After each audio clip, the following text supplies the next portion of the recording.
con micro. Pues muy buenos días, nos vamos sentando. Buenos días, frescos días también. Muy bienvenidos a todos. Good morning, welcome to the third edition of the Andalusian Bike Experience. We're very happy to welcome you here today in Córdoba at the Palace of Merced, which is our venue after the successful editions which took place in Almeria and Cadiz. So we wanted to travel from the coastline to Córdoba, a province in the hinterland, and I think this is a moment at which we are showing the richness of our territory of Andalusia as a versatile, full of contrast land, where the tourist experiences like the one we will be enjoying today are infinite. Above all, before anything else, I wanted to welcome the authorities, both from the Regional Ministry of Tourism and Sports and the provincial government of Córdoba through its delegation of tourism. And of course, be welcomed the 126 participants coming over. Also, we have online some participants, which leads me to remind you that you can follow us through the professional YouTube channel named Andalusia Network. The Andalusia Bike Experience is consolidated at this third edition with an outstanding event, an international event in the promotion of the Andalusian tourist product and cyclotourism in all its facets, and the tourist offer associated to these sustainable and healthy exercise and form of traveling.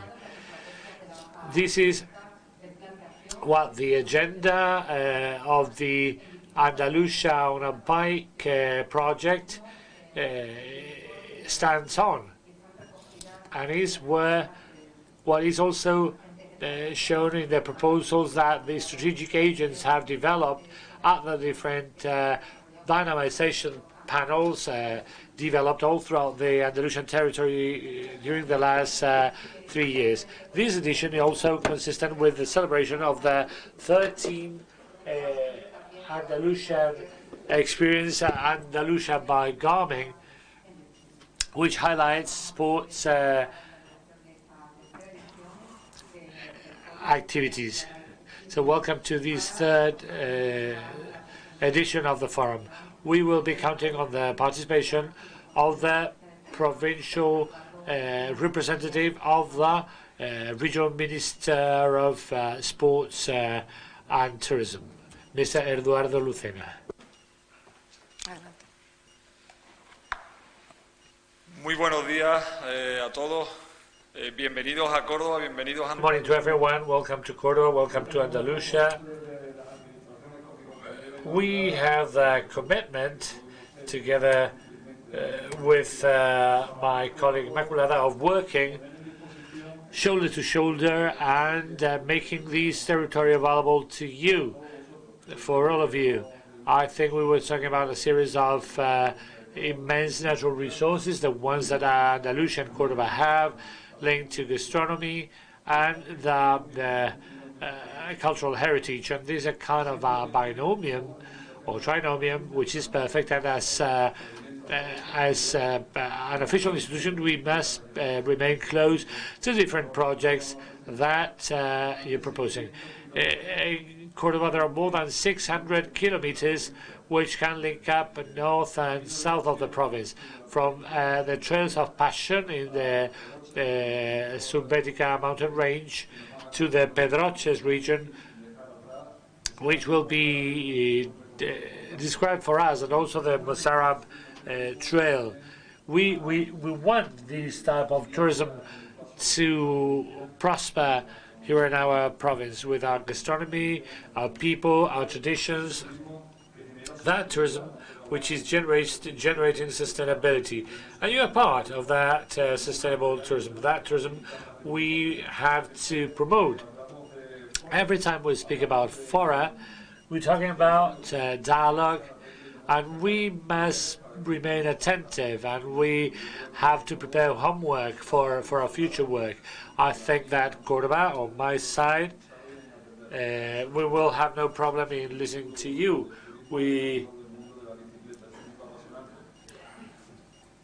And today, consistent with the first stage of the Andalusia bike ride in Córdoba, and also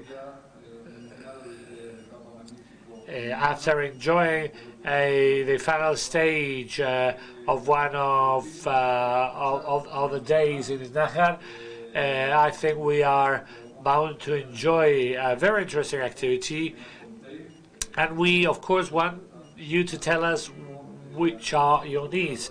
There are more than 25 agencies and tour operators which have come to visit us. So please tell us your feelings, tell us what you think. And of course I want to thank the Andalusian Agency for Tourism. And enjoy Córdoba, enjoy this seminar.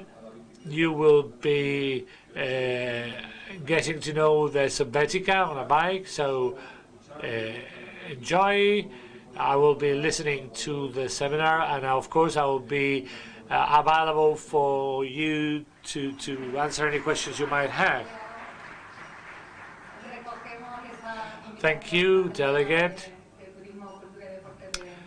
Let's consider ourselves invited to enjoy those experiences, and now I will give the floor to the Deputy President of the Consortium for Tourism, Inmaculada Márquez.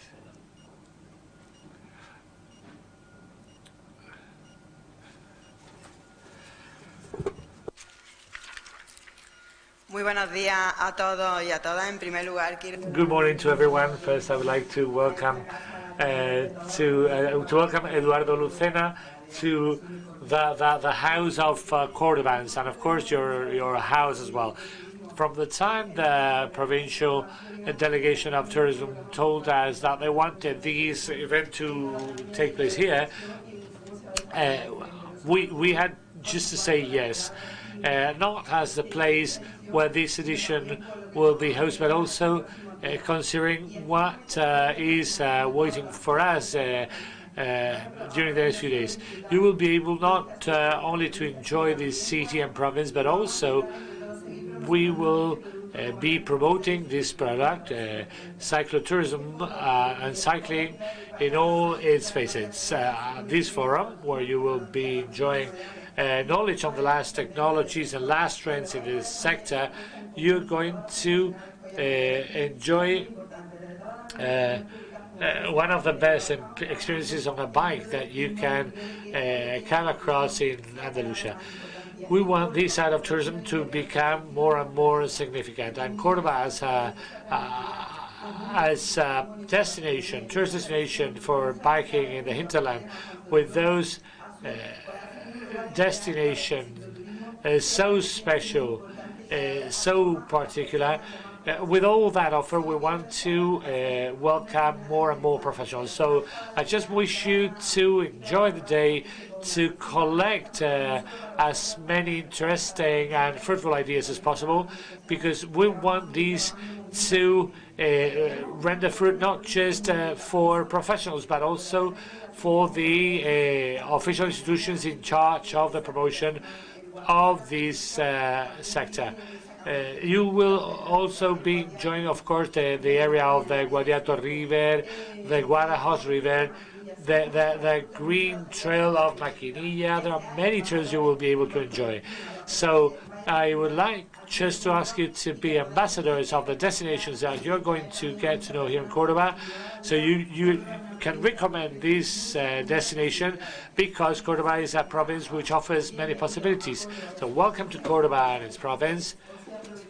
Enjoy your time among us, and we'll be very happy to help you with anything you might have in mind. Thank you. Thank you for being our host at these province and at these palace. As she was saying, we will officially start the Bike Forum at this third edition of the Andalusia Bike Experience. And we're going to do it with the presentation of the host destination, Córdoba on a Bike. We will be listening to José Manuel Mármol Servián, who's the head of the Consortium for Tourism of the province of Córdoba. Good morning, Manuel.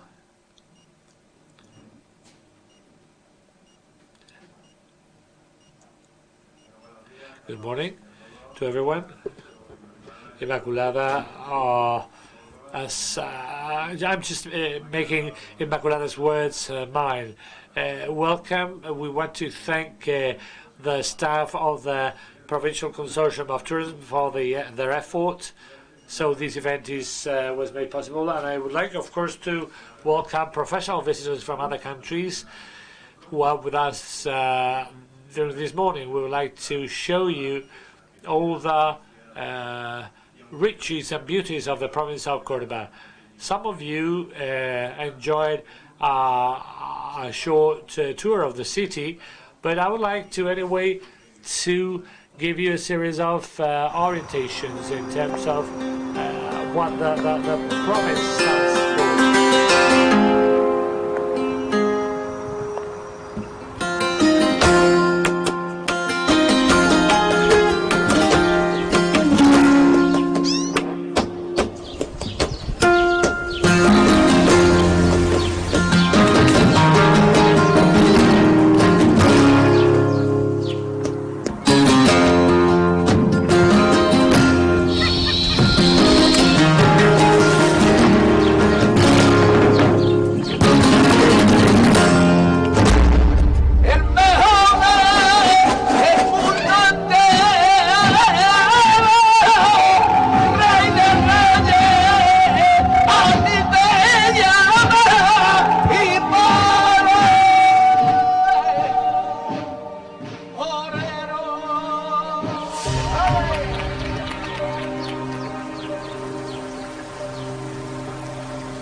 We've just peeped into a few hints on what Córdoba's got to offer. A province which has got 6 sites designated as World Heritage Sites. 4 of them right in the city of Córdoba, which is the only city in the world with 4 sites in its municipal district. And tomorrow you will have the opportunity to enjoy that landscape within one of the most widely awarded designations of origin for a product such as olive oil. It's a province that for some years have been invested in the promotion of cyclotourism, and also, of course, very committed through its delegations of the environment and sports. Now, my colleague Paco from the Department of the Environment is going to speak about the framework plan for Córdoba. There are more than 4,000 kilometers on the works from the district of Pedroches, where the largest dehesa pasture land of Europe and one of the most important designations of origin for Iberian ham, onto the Guadalquivir River Valley, where we have an UNESCO geopark, the one of the Subatica Mountains. So it's a province with a richness that, of course, turns it into a very attractive destination for cyclotourism. We have more than 300 kilometers of trails through the number 43 long track, and also we have the long trail Eduardo was referring to before, the Trails of Passion network with more than 300 kilometers, and which links Alcalá la Real and Utrera, running through towns such as Doña Mencía, Lucena, Cabra, Carcahuay, Moriles, Priego, and Puente Genil.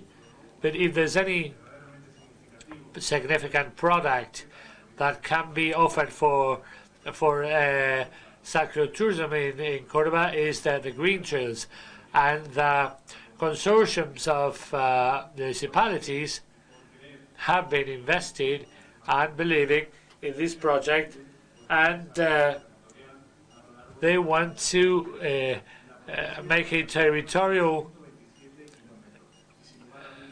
element. And of course, it is the green trail of oil, of the trail of the old railways, which is one of the most outstanding trails in the province of Córdoba. And tomorrow you will have the opportunity to get to know and enjoy this trail and be able to ride on it and discover a unique landscape, a very attractive landscape. All the almond trees are now blooming side by side with the olive groves. So you're bound to enjoy a wonderful experience. And if there's a product which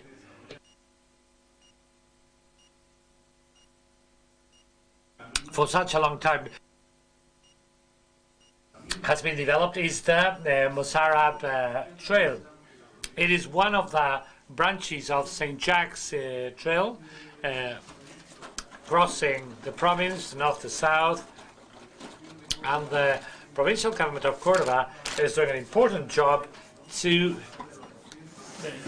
through the 260, 370 kilometers the Mozarab Trail has got,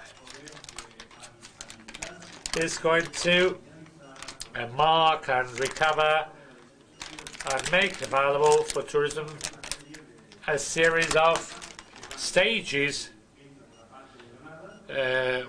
which start from the side of the province of Granada, going through Priego, Villarta, Hinojosa del Duque, Hinojosa to Monterrubio, and also the trail coming from Málaga, from Cuevas Bajas, Encinas Reales, Lucena, Cabra, Doña Mencía, linking up with Baena. A very attractive trail, and with a large public investment, the trail is being made available and is growing in terms of the number of visitors who enjoy the contribution of cyclotourism in our province. And Our delegation is committed to the development of cyclotourism through the celebration and support of trails and courses. We have, for example, the provincial trail of BTT, the cross-country marathon, which is also celebrated in the province, and the cross-country Olympic, which is supported by the Andalusian Federation of Cycling. Also, with the Triathlon Federation, we can enjoy provincial circuits and 4 duathlon courses. And these are not just organized by the provincial government, but also by associations such as the Andalusia Bike Race, which is about to be started, and also important tests like the Guzmán el Bueno MTB, organized by the Ciclos Cabello Sports Club, which will be starting on the 25th of March, and for some more 100 kilometers will make it possible for people to enjoy the mountain ranges of Sierra Morena.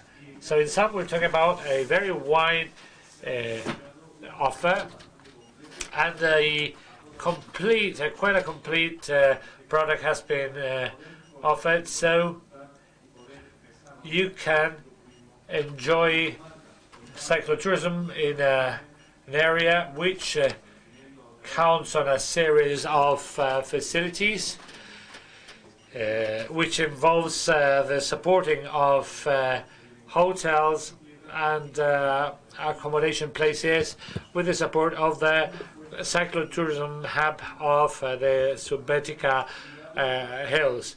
It is linked to a deseasonalization of tourism in the province of Córdoba.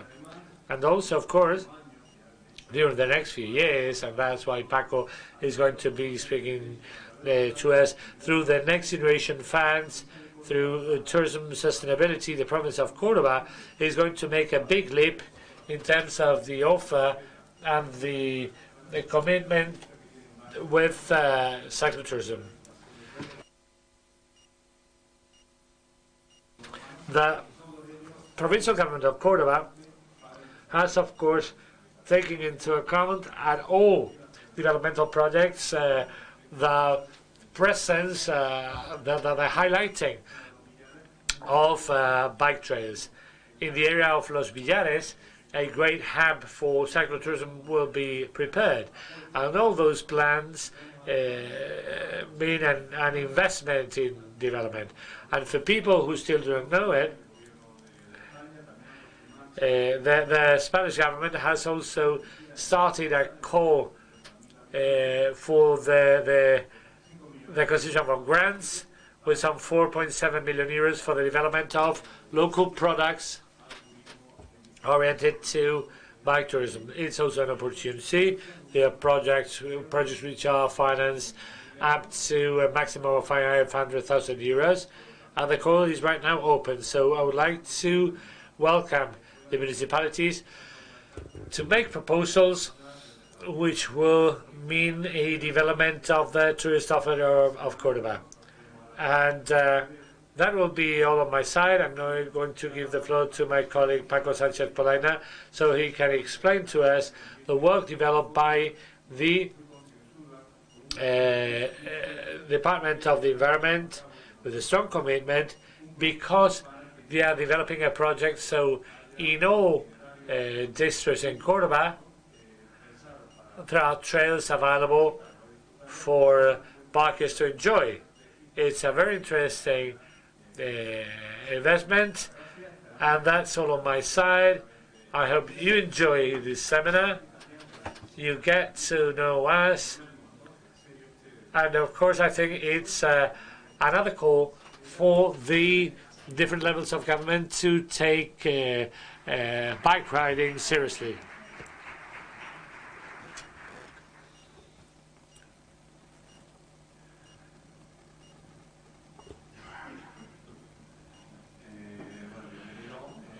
Welcome. I would like to thank the organizers of the Andalusia Bike Experience for the possibility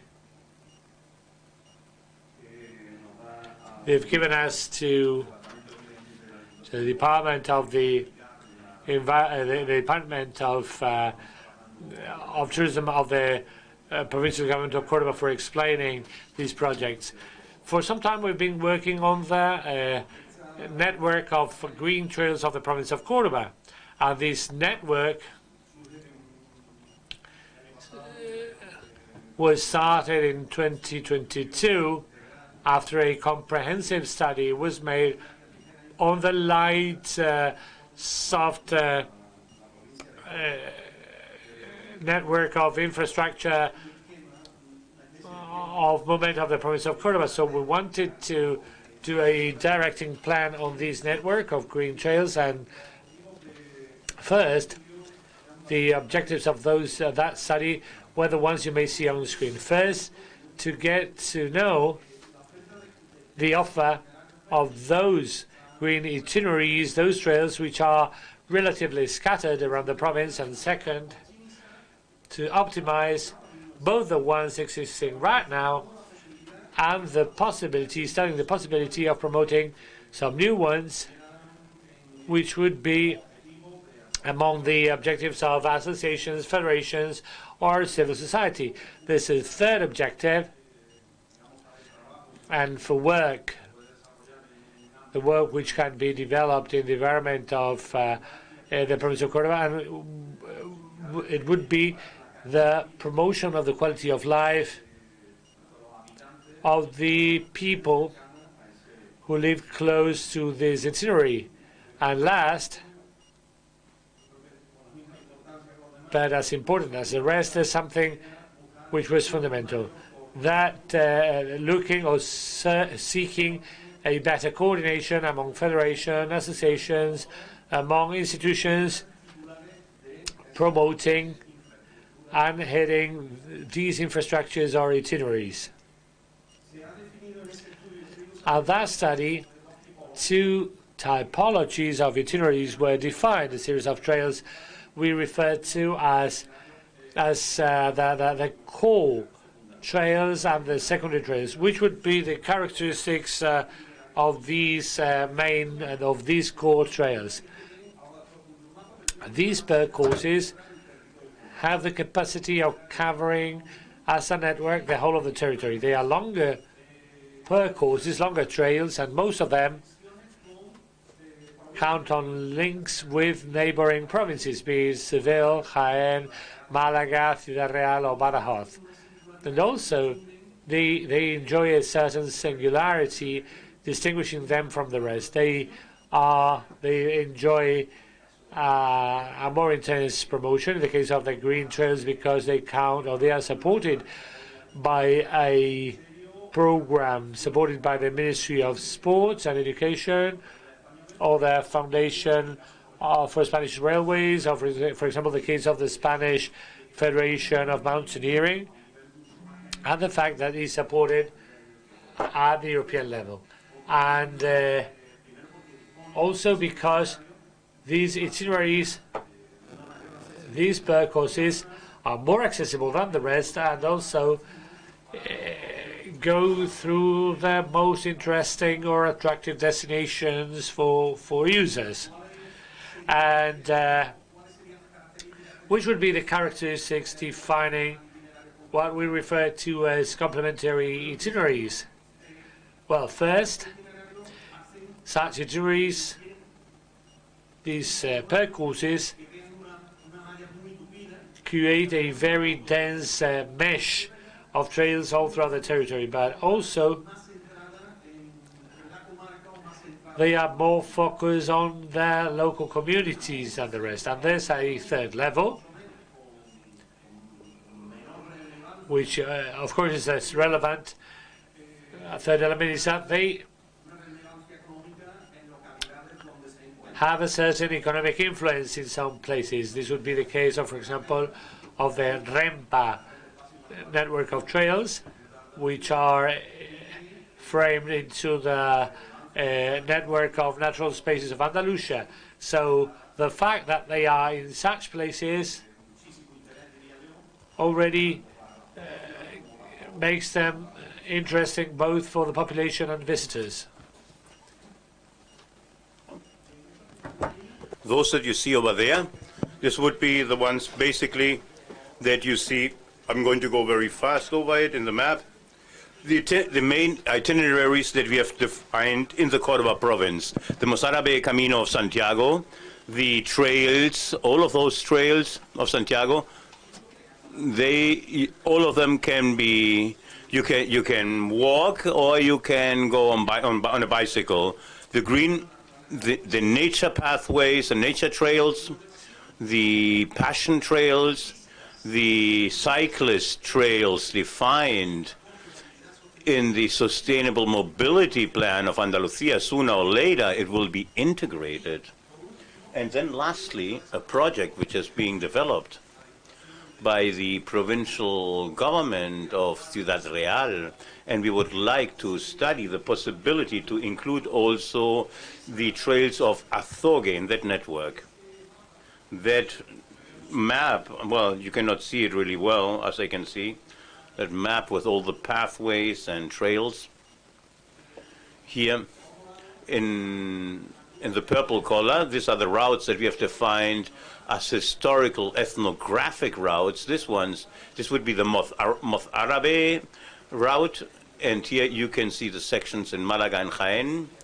This would be the Passion route, the trail, the large trail, and this would be the project of Camino de la Fobia. Here, this would vertebrate the province from south to north, practically in any direction.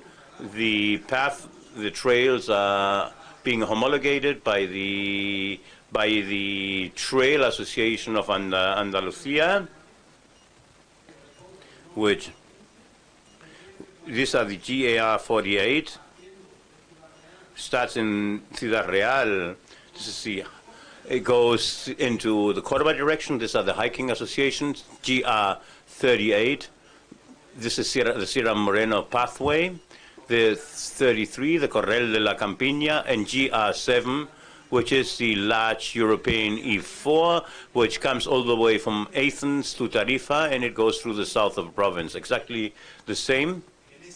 In that map, in that projection, the itineraries that are with the continued line are itineraries which are executed or are being finished right now, and those that are projected, or here the GR, a new GR which starts by the sub-Hebetic community and region, and like Jose Manuel said, it will be included in Sustainable Tourism Plan, and it has been already assigned by the Mancomunidad, which is an association of towns.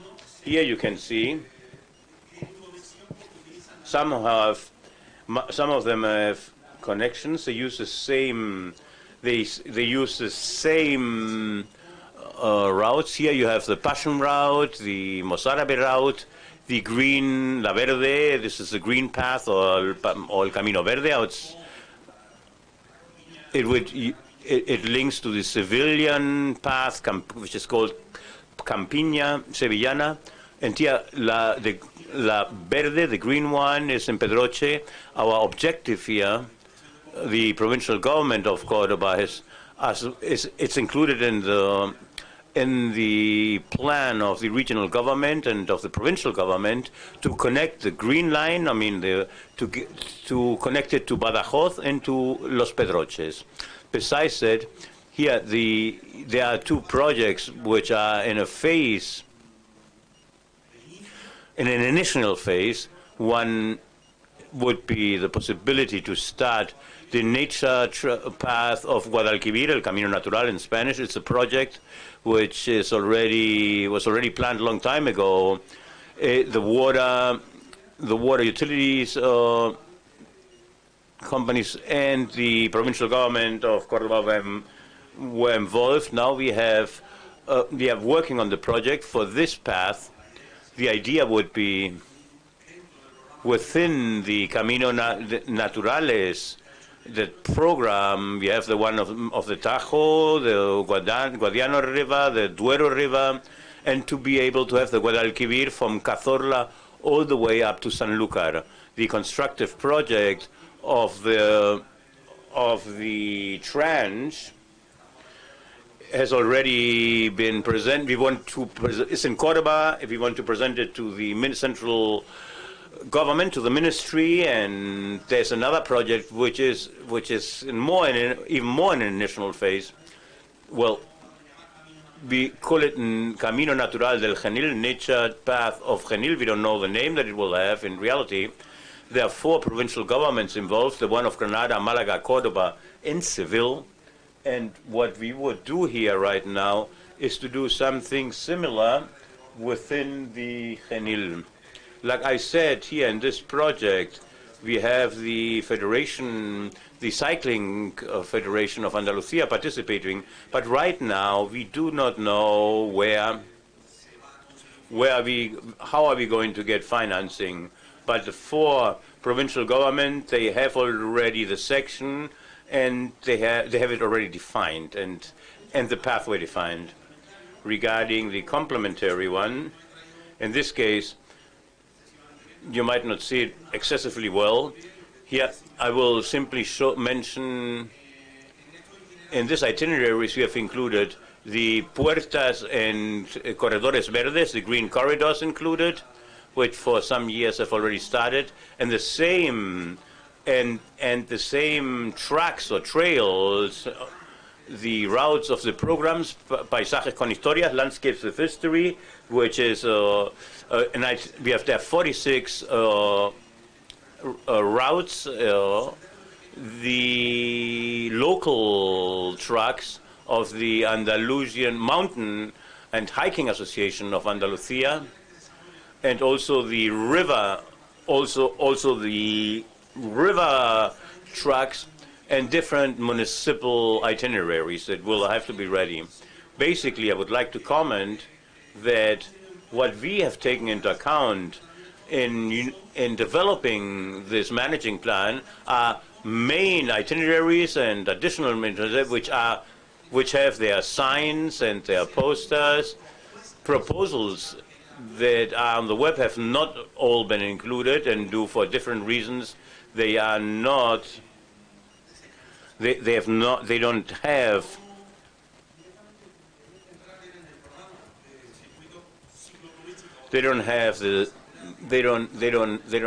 the directions still yet. And now in the provincial government of Córdoba, we are talking about a network of more than 1,600 kilometers, 1,600. We are developing it within our limits. Within our geographical limits, we are going to use provincial pathways, provincial streets, roads, and autonomic or regional roads. This program has started, and we are collaborating, and we are carrying it out with the Andalusian Cycling Federation, and we are going to use we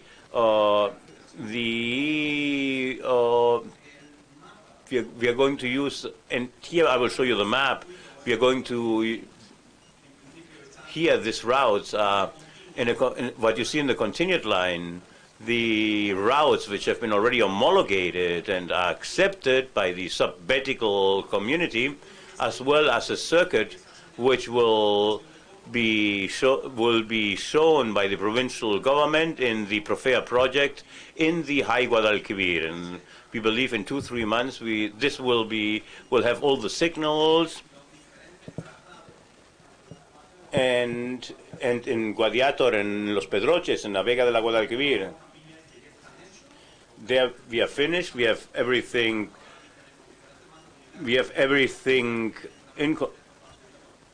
Finished, and we are working, and the signs will be posted, and we are also working with sustainable destination, and the study of the path of this track will be conducted during the year 2023, and during this semester, this track or this pathway will be also assigned to a company. I would also like to separate the kilometers that Jose Manuel cited early on. We are talking now that the managing plan, once it's finished, it will include 1,841 or 1,841 kilometers.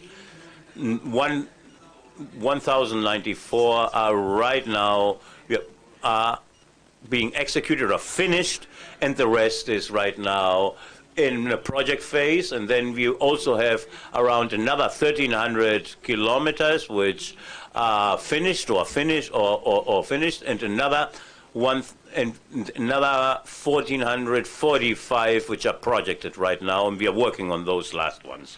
Thank you very much.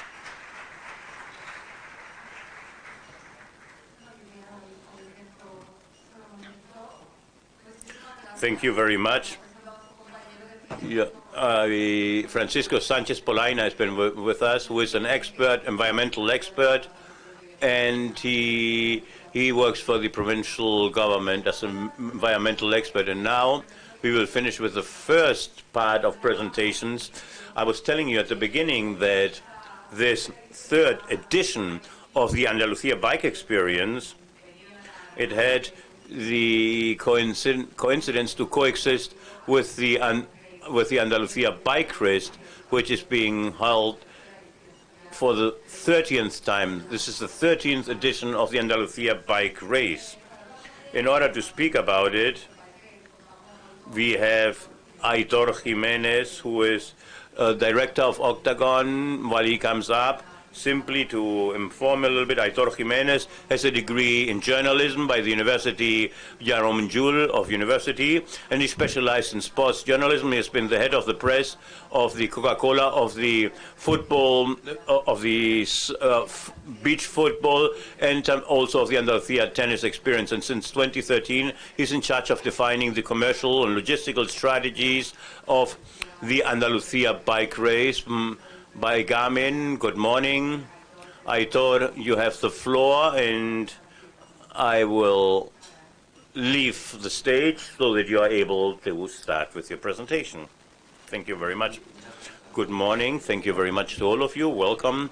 Welcome to this Andalusian Bike Experience Forum. Before anything, from the Andalusia Bike Race by Garmin, I would like to thank Turismo Andalucía for its strong commitment to be able to hold this forum, to celebrate this forum, taking advantage of the Andalusia Bike Race. For us, it's very important. Today we are running the fourth stage of the competition in Villafranca de Córdoba. Today, the three stages of the Córdoba province started, and as a matter of fact, some minutes ago at 10 o'clock in the morning, the race has started from Villafranca de Córdoba. Before I start with the presentation, I would like to thank once again Turismo Andalucía, all its professional teams which are behind and which have made this event possible, and some of you will be also able to enjoy the race also during the day of tomorrow. Basically, the Andalusia Bike Race, it's their 13th edition.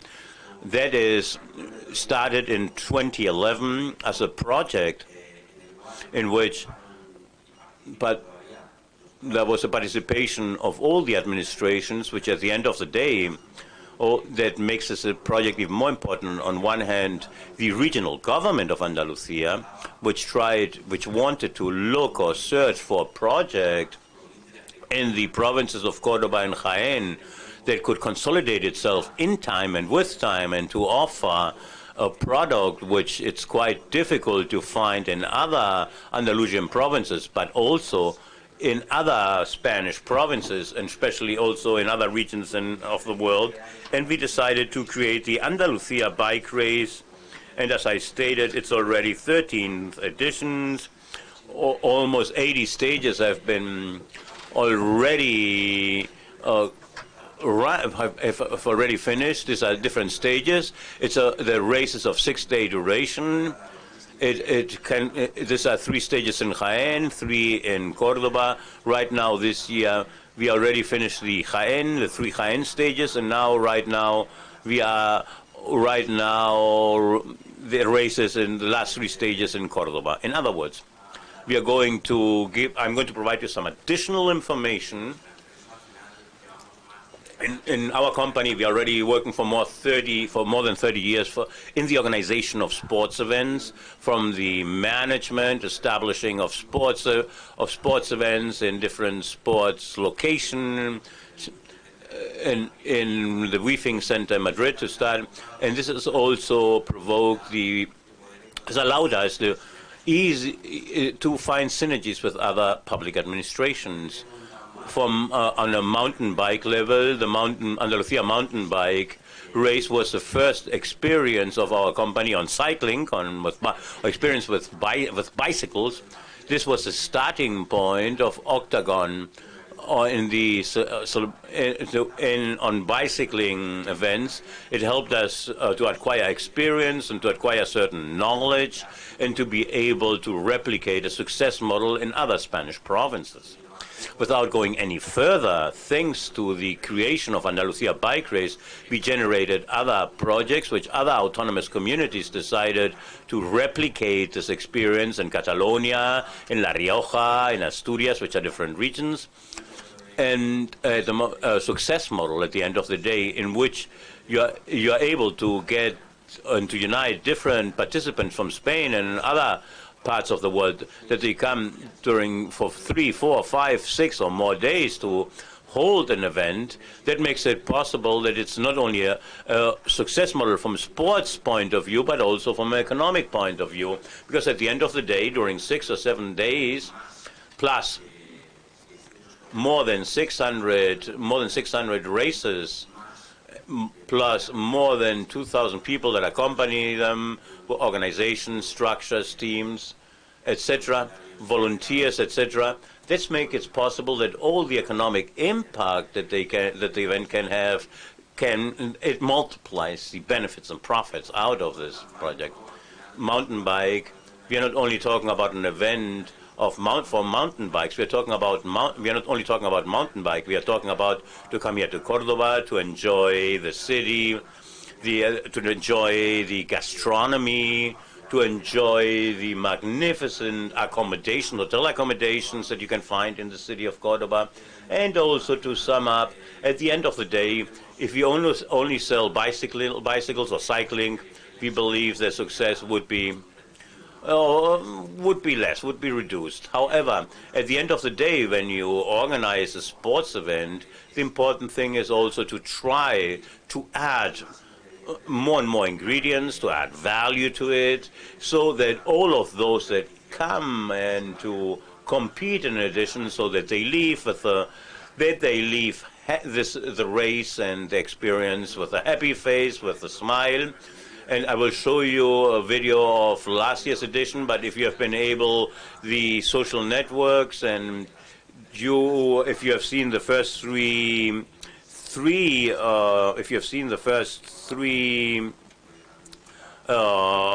competitions this year, it has they left from the Jaén Cathedral, which produced images which are really impressive. It's very easy to organize it, but if you're not able to communicate in image what is ongoing or what is happening in that event, well, that is the path, the tracks is really impressive. I've just stated at the beginning, we have already finished 90 stages in this 13 editions, and I believe one of the main features is that each stage and each edition there has been something different that has happened. Obviously, certain tracks or paths have to be repeated. We talk about almost 350 kilometers during 6 days. It's very difficult not to repeat a stage.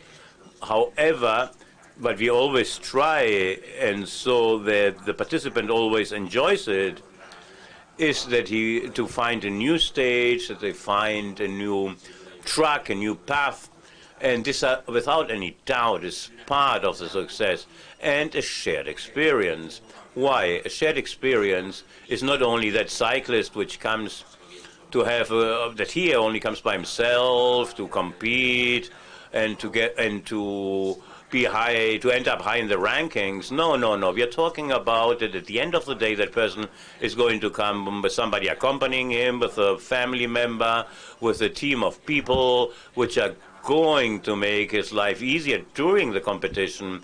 We are talking about that all the teams that come here to participate, they bring approximately, as an average, 3-4 people with them, and at the end of the day, it's a shared experience because they share it with the people which are closest to them, but also they share it with all the participants which are behind. In this edition, in the bike race, we are going to have 32 nationalities, which represent more than 35% of the total participation of the race. So that means, imagine the importance from a tourism point of view, from an economic impact, and also the promotion of the next edition of the Andalusia bike race. For myself and for my organization, there's no better promotion than to organize a great edition.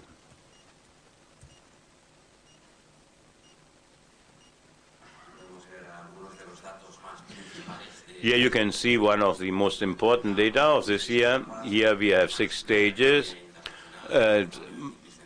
It's recognized with the first or most important category of an international race. It's the only Spanish race with 6 stages, which has this distinction, this award or recognition. So we have to congratulate ourselves and to really be proud of it, because at the end of the day, Andalusia has one of the most important race divided by stages in the world on mountain biking. The 2, Jaén and Córdoba, which are the 2 cities in which the public is able to look at 2 different cultures or different ways of working.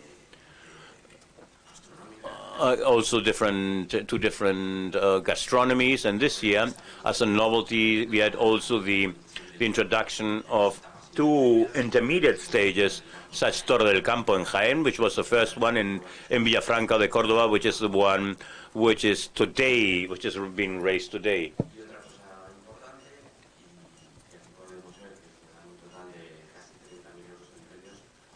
Here there are 30,000 in prizes. Here you can compete on an amateur level, also on a professional level. It's shared on different levels. I can be an amateur, which likes to practice mountain biking. I'm not a professional, but we will be able to coexist with these professionals during 6 days.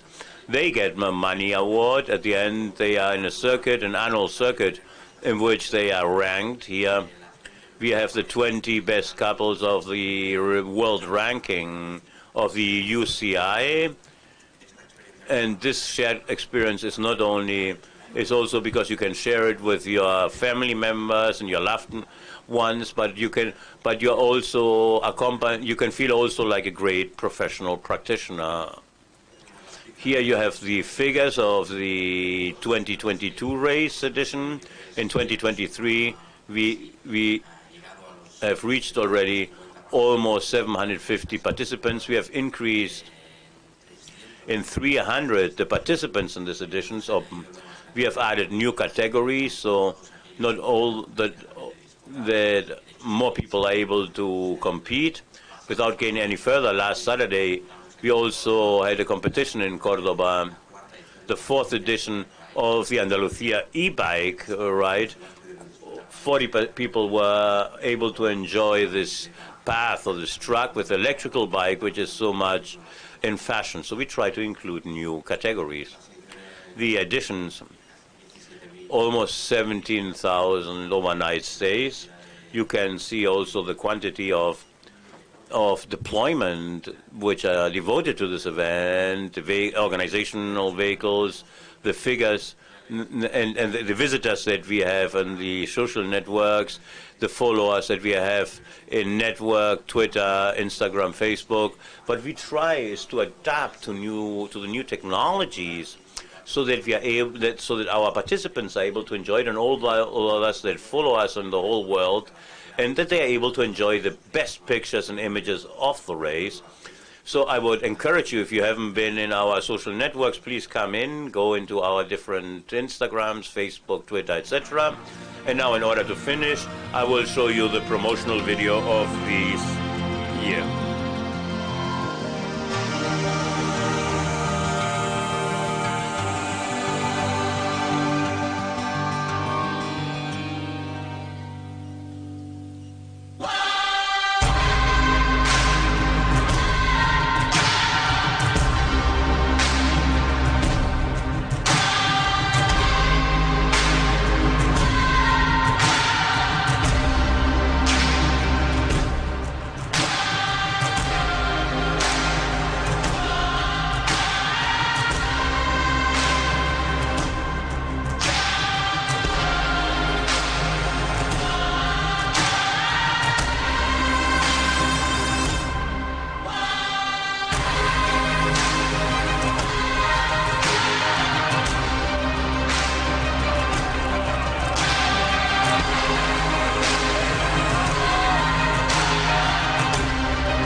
Dan ganas de...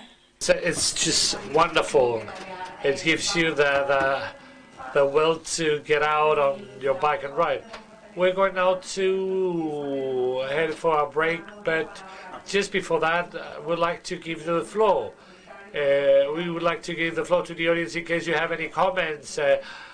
Now that we have Aitor Jimenez with us, now that it's 13 editions of the Andalusia Bike Race. Have you got any questions? Any questions from the audience? Not so far? All right, so thanks very much, Aitor. And we'll have a half an hour break, and we'll go on with the session right after that.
colors outside ran for miles and miles. They changed with the days and the smiles. The colors wore their matching sets and take it all with no regrets, yeah.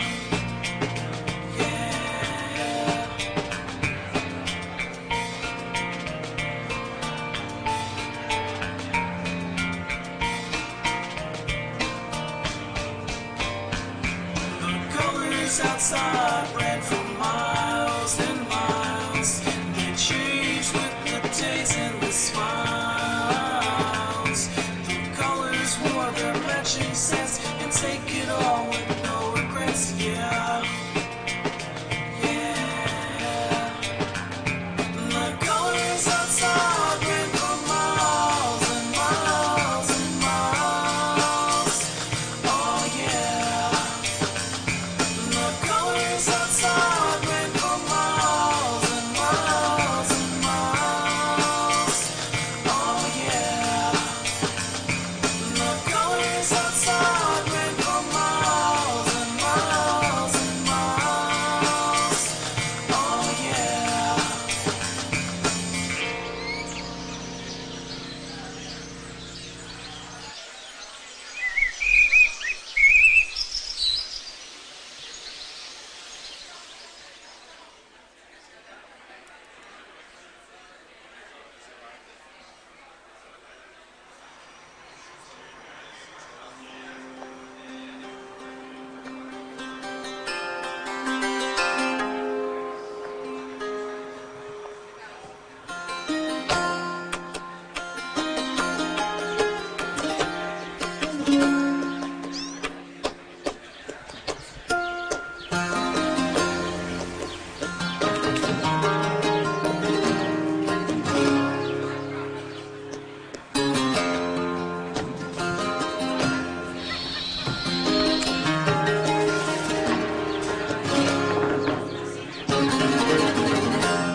buenas. Hola de nuevo a todos. Antes de empezar la mesa redonda que vamos a celebrar a continuación, quería hacer... Well, I wanted to tell you that the presentation that is going to take place now is going to be delivered in Spanish, in English. So if you need interpreting devices, you can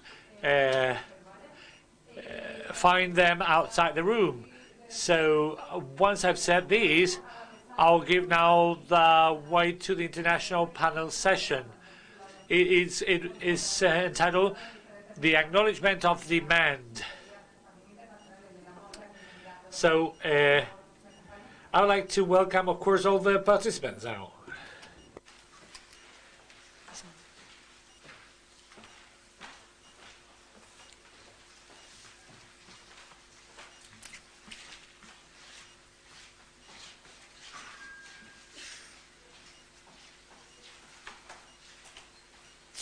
Muy bien, pues bienvenidos de nuevo a... So welcome again.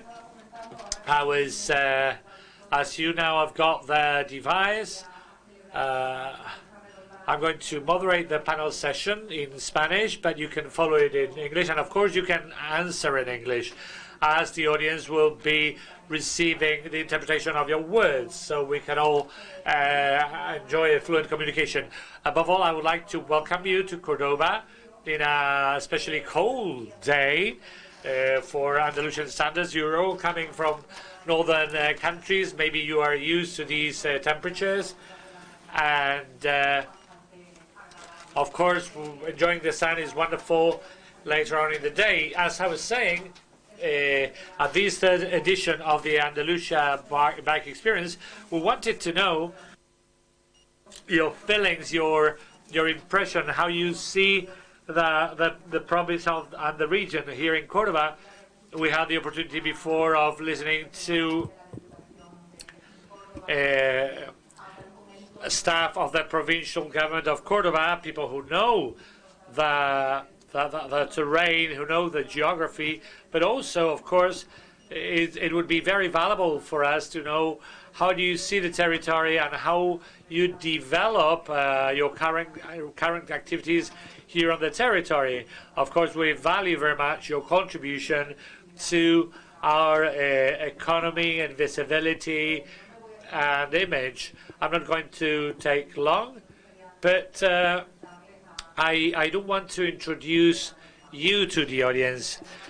From Germany, we are visited by Jürgen Müller, the manager of the Vuelta company, which for more than 25 years has been involved in developing cycling tours all throughout Spain, also on St. Jacob's trails. And the company's motto is that the trip is a destination, and he's promoted Andalusia in the German market.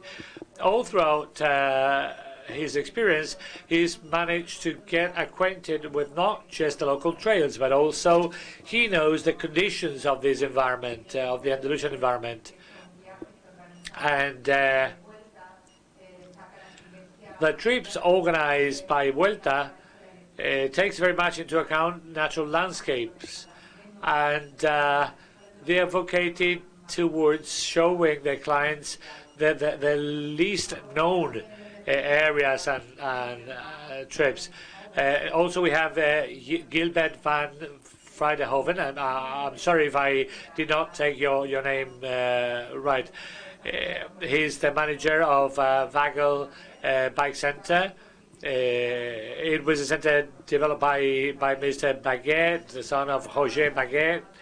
And after, once he finished his professional career, he wanted to expand the passion about cycling, and that's why he created the cycling center and offering a unique cycling experience. They have two hubs in Spain, and I wanted to focus on the one which is located in our territory, in Mojácar, Almeria. A unique cycling destination for any aficionados who want to enjoy the biking experience all throughout the year. Also, we have Peter Heisinger, coming from Switzerland. His company is also located in Mojácar, Heisinger Bike Holidays. And the CEO of the company, Mr. Peter Heisinger himself, is with us. And he comes from an experience as a triathlon athlete. He comes on trails, running through Sierra Nevada, with supporting buses and vans, so he can tell us about his experience. And from the US, we have Mr. Joseph Bauer, a representative of the Trek Travel Company. They have been organizing bike holiday experiences since 1992. They prepare trips all throughout the world, and in Spain they chose Andalusia, if I'm not wrong, as a kind of a compendium, as a kind of a synthesis of what Spain has got to offer. They lead their clients through the landscapes of Seville, Granada, Ronda, and from Norway we have Choteka Narwan.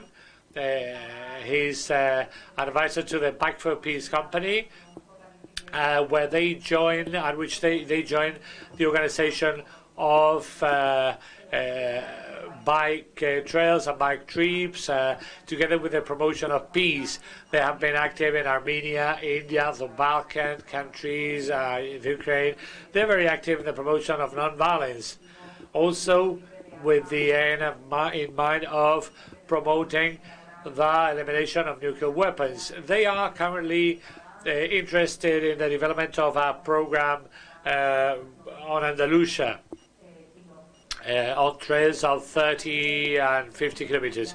With this short explanation, I would like to now give you the floor so you can tell us which is the nature of the trips, of the tours you organize in Andalusia, and what it is that you find interesting or peculiar, unique in Andalusia that makes it an adequate destination for your clients and for yourselves. Maybe perhaps you could follow the order I have been introducing you, so we can start with Mr. Jürgen, perhaps. Yo? Sí, por ejemplo. Yeah. Okay, I speak in English because my Spanish is not as good as my English, maybe. So your question is why we are interested in this region, because we already offer some trips here in this region, and we offered Camino Mozarabe from Granada to Córdoba.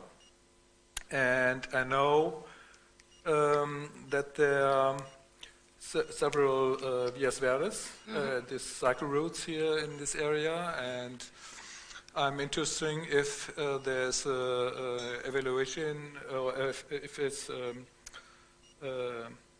if there are different routes here in this area. And I personally were here a couple of days ago already, and I take a bike and go around in this area, and for my opinion it's very interesting because the landscape is very different, and you can find a lot of different things here in this area. So it would be nice if I get an impression, or get find, for instance,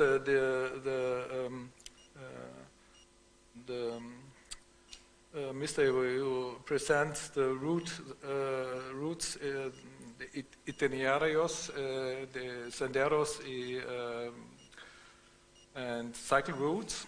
It was very interesting for me, but I recognize that I couldn't find as much signalization in the countryside.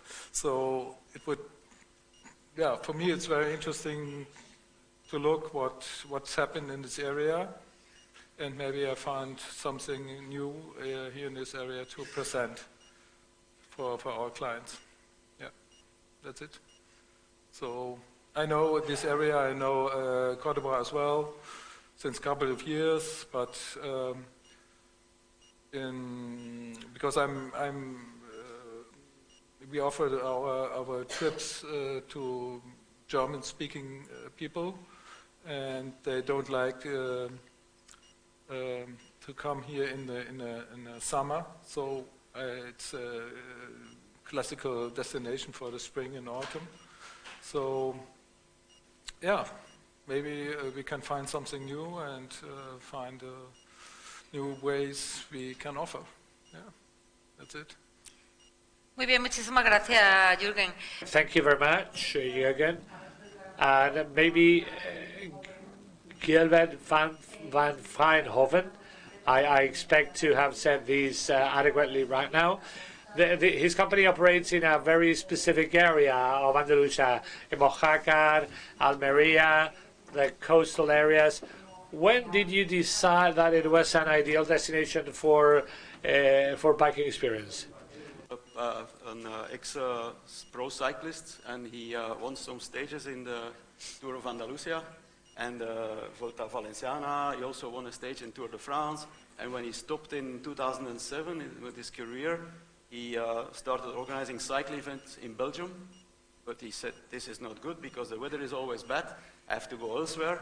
So he was in love with Spain, so he came to Spain, and because of the fact that he was a lot riding in Andalusia, he started with a big tour operator, cycling holidays out of Belgium in Mojácar.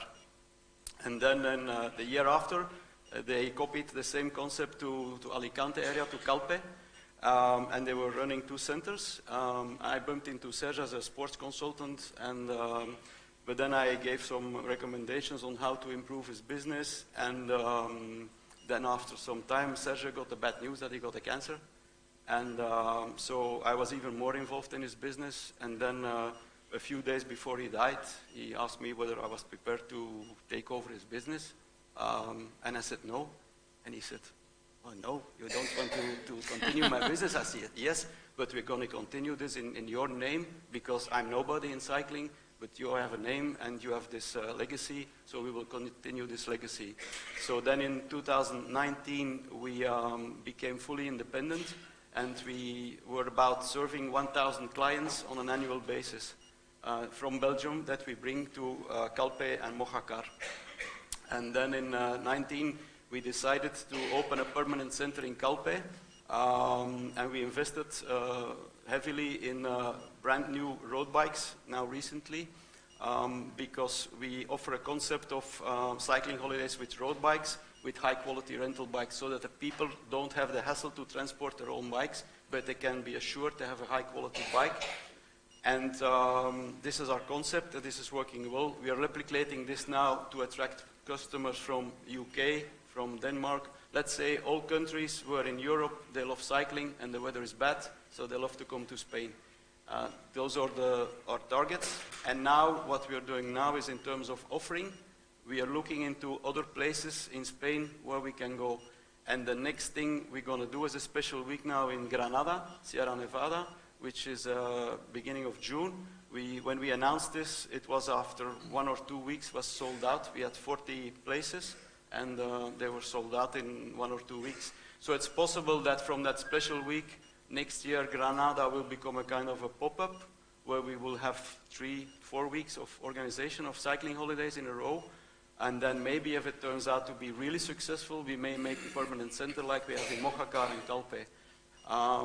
The good news with us is that 8 out of 10 clients come back, because they have a full package cycling holiday with flights, transfers, nice hotel, guides, high quality bikes, wash service for the laundry service for the cycling gear, and nutrition, everything. So they come back, but the problem is they're getting older. And they're getting older and they don't want to ride on an e-bike. So we have to find other places where they can go. And so that's why we start exploring the areas. And in that respect, Andalusia is really special in Spain, because it offers, and Sierra Nevada, where you can go up to Pico Veleta, like 3,200 meters, but you can also go to the area of Cadiz, where it's all flat. And that's where we will now be expanding our business, and that's why we're particularly interested in this area of Andalusia. Muy interesante, Gilbert. Muchísimas. Thanks very much. It's a very interesting information, Mr. Gilbert. And Peter Etzinger is also with us. He's coming from Switzerland. And I was telling you that Mr. Elsinger works from the slopes of Sierra Nevada down to the coast of Almeria, also with guides and buses. And I would like you to maybe tell us which are the peculiarities of your business and what is that you have discovered in Andalusia. When did you start working in Andalusia? And if you share Mr. Gilbert's opinion on the versatility of the landscape of the region for cyclotourists, because they can ride a mountain bike and then maybe go into the coastal area where the landscape is different and everything changes. If you think it's one of the values is the changing experience from Sierra Nevada down to the coast. As Gilbert told, we have more or less the same system, organizing training camps, cycling camps. I was a triathlete, and that's why I started after my career first with triathlon camps. And then why I did come to Andalusia, actually I got a phone call from a guy from the area of Mojácar who told me they are going to construct a 50-meter pool, indoor pool, that would be perfect for triathlon camps. So I went down to check it, and I thought, well, it might be good for triathletes, but it's perfect for cyclists because the routes, no traffic, it's just a gorgeous area. And today the pool is not built, but we are in Mojácar. And as we are always looking for good hotels, Gilbert said, oh, Eitzinger is in a good hotel, so some year later he came into the same hotel. Now we are at the same hotel. So maybe here he finds a good hotel here, and then we come to him. No, that's a deal. Anyway, we do also Vuelta de Andalusia, different etaps. We start in Malaga, and then Ronda, and Sevilla, Córdoba, Jaén. And we are also looking for new routes, maybe because we did that already 3-4 times. It's very, people like it very much because it's so different, of course, different to Switzerland. The hills, the same. We also have hills. We didn't make so much the coast, the flat parts. I don't know that area. But yes, I'm here also to find new partners, new hotels, to change maybe the route. Also to create a new hub, to have a new hotel where we do daily trips, as we do it now in Mojácar. And I didn't understand everything what you asked me regarding landscape, the translation. I was not so sure. It's sometimes difficult. I understand a little bit Spanish, a little bit better English, but I didn't get everything what you asked me. So No, simplemente I was just asking you if one of the stimulus, one of the attractives for you to come to Andalusia was that Andalusia is offering you a changing landscape, a very varied landscape, for example, from the slopes of Sierra Nevada down to the coast of Almeria, if that's an element of interest for cyclotourists. Definitely, because especially compared to Switzerland, which is very green, and the area of Mojácar is dry, but a beautiful dryness. I really think it's spectacular, and that's really something which impressed me a lot. And then we decided to do una Vuelta de Andalusia. I was really impressed how much, I thought Andalusia is more or less similar to Mojácar, which is one of the driest area. And then I was really surprised how changing the landscape is in Andalusia, really completely. Also on our Vuelta de Andalusia, where we do all these different etaps, it's so amazing, and how much the landscape is changing. That's really something which attracts people also from Switzerland, where it's very green, and so much difference here. Yes, definitely. Muy bien, pues muchísimas. All right, thanks very much. And now from the US, as I was telling you, on my left hand side, there's Mr. Bauer. Welcome. Good morning. He's a representative of the Trek Travel Company, and they are active all over the world. He maybe will be telling us about that. And in Spain, you chose Andalusia with stops at very special cities such as Granada, Ronda, Seville. And I wanted to ask you, Joseph, why did you choose Andalusia? I don't know if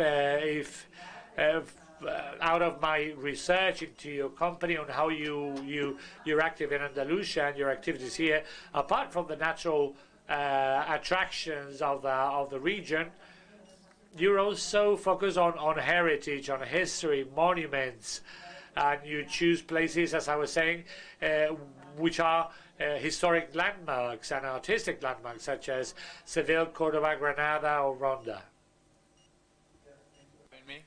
And we do cycling vacations all over the entire world, as you mentioned, but we do have a particular interest in Andalusia, as you mentioned. We do focus on the cycling, but we focus on creating experiences of a lifetime, and that involves the gastronomy and the heritage, as you mentioned. So it's been great to see Córdoba a little bit and see some of the heritage sites. We do guided tours, so we do group guided tours with van support. We have all our own bikes and guides. So we also do self-guided, and more recently we're getting into gravel now as well. So we're currently actually interested in finding a gravel destination in the in the Malaga area. So we're seeking to research a gravel trip potentially for the early part of 2024, January, February, and March. To tell a little bit more about our history in Andalusia and Trek travel in general, our CEO is Tanya Burke. So we're a female-led company. We see about 50-50 male and female guests. So we have a really great blend that way. Age ranges from 40 to 65 years old, and we do cater traditionally more towards the luxury side of vacations. So infrastructure and amenities are really important to us in providing great hospitality. About 68% of our travelers are from the U.S., and we also see guests from Canada, the UK, and Australia. In total history of our time in Andalusia, we've brought 774 guests to this region. That's $2.6 million in trip revenue, and that attributes about $1.5 million in economic impact on the local economy. So our guests don't just come for the trip, they often stay before and after and explore other regions in Spain. So there's a lot of impact that's maybe not even measured. In 2022, we had about 112 guests, and we already have 113 guests booked for 2023. We do have more capacity to show more guests, potentially as high as 400. So we are really interested in collaborating with any local agencies here who might be able to work with us to help promote on the region of Andalusia more. And we believe with just a little bit of cooperative campaigning, we could likely double the number of guests we bring to the region in 2022. So that's a little bit about us. And yeah, if anybody wants to chat more about it, please find me, or my colleague Joaquin is here. We would love to chat with all of you, and hopefully we can work together to make this an even more popular destination. Muchísimas gracias, Joseph. Thanks very much, Joseph. I think by the end of the roundtable session, we'll have the opportunity to exchange opinions, and I'll give the floor to the audience in case they want to speak or to say anything. And now we have Ms. Chotika, and she's going to speak about a very peculiar experience with the singularity of biking for peace. And I would like you to please speak to us a little bit more about our project and the new elements you're going to include, and what's the interest you find in Andalusia. Thanks and welcome. Yes, my name is Shotika. Yeah, I'm from Bike for Peace, Norway. We come here because we're looking for the trip for our campaign in 2023. Bike for Peace Norway work about we use the bicycle as the platform for work for 45 years. And then we have a lot of people traveling with us around the world, but we specific Andalusia and Alicante in 2023 and 2024. Yes. And the president of our organization, they're looking for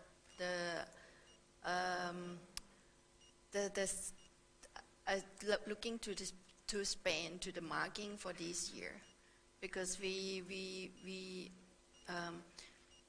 I'm sorry, we look into the city.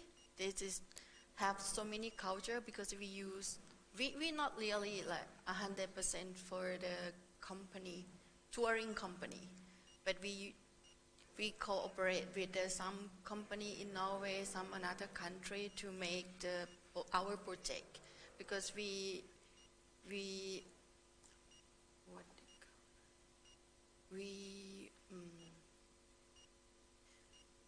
have the project with mostly for our campaign, for contact with the political, but we invite the people from the country. Like if we come to Spain, we invite the political people, for the local people, disabled people to use the bicycle for the trip. Yes.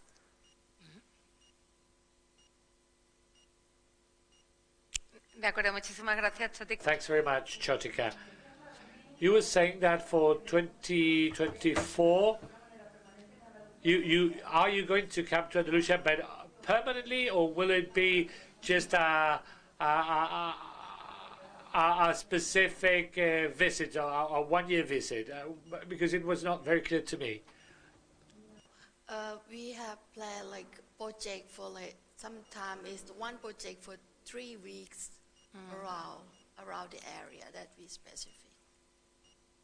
Yes, if this time 3 weeks, maybe next year 3 more weeks. But we have the tour in Andalusia 7 years ago, but we need the new route as well.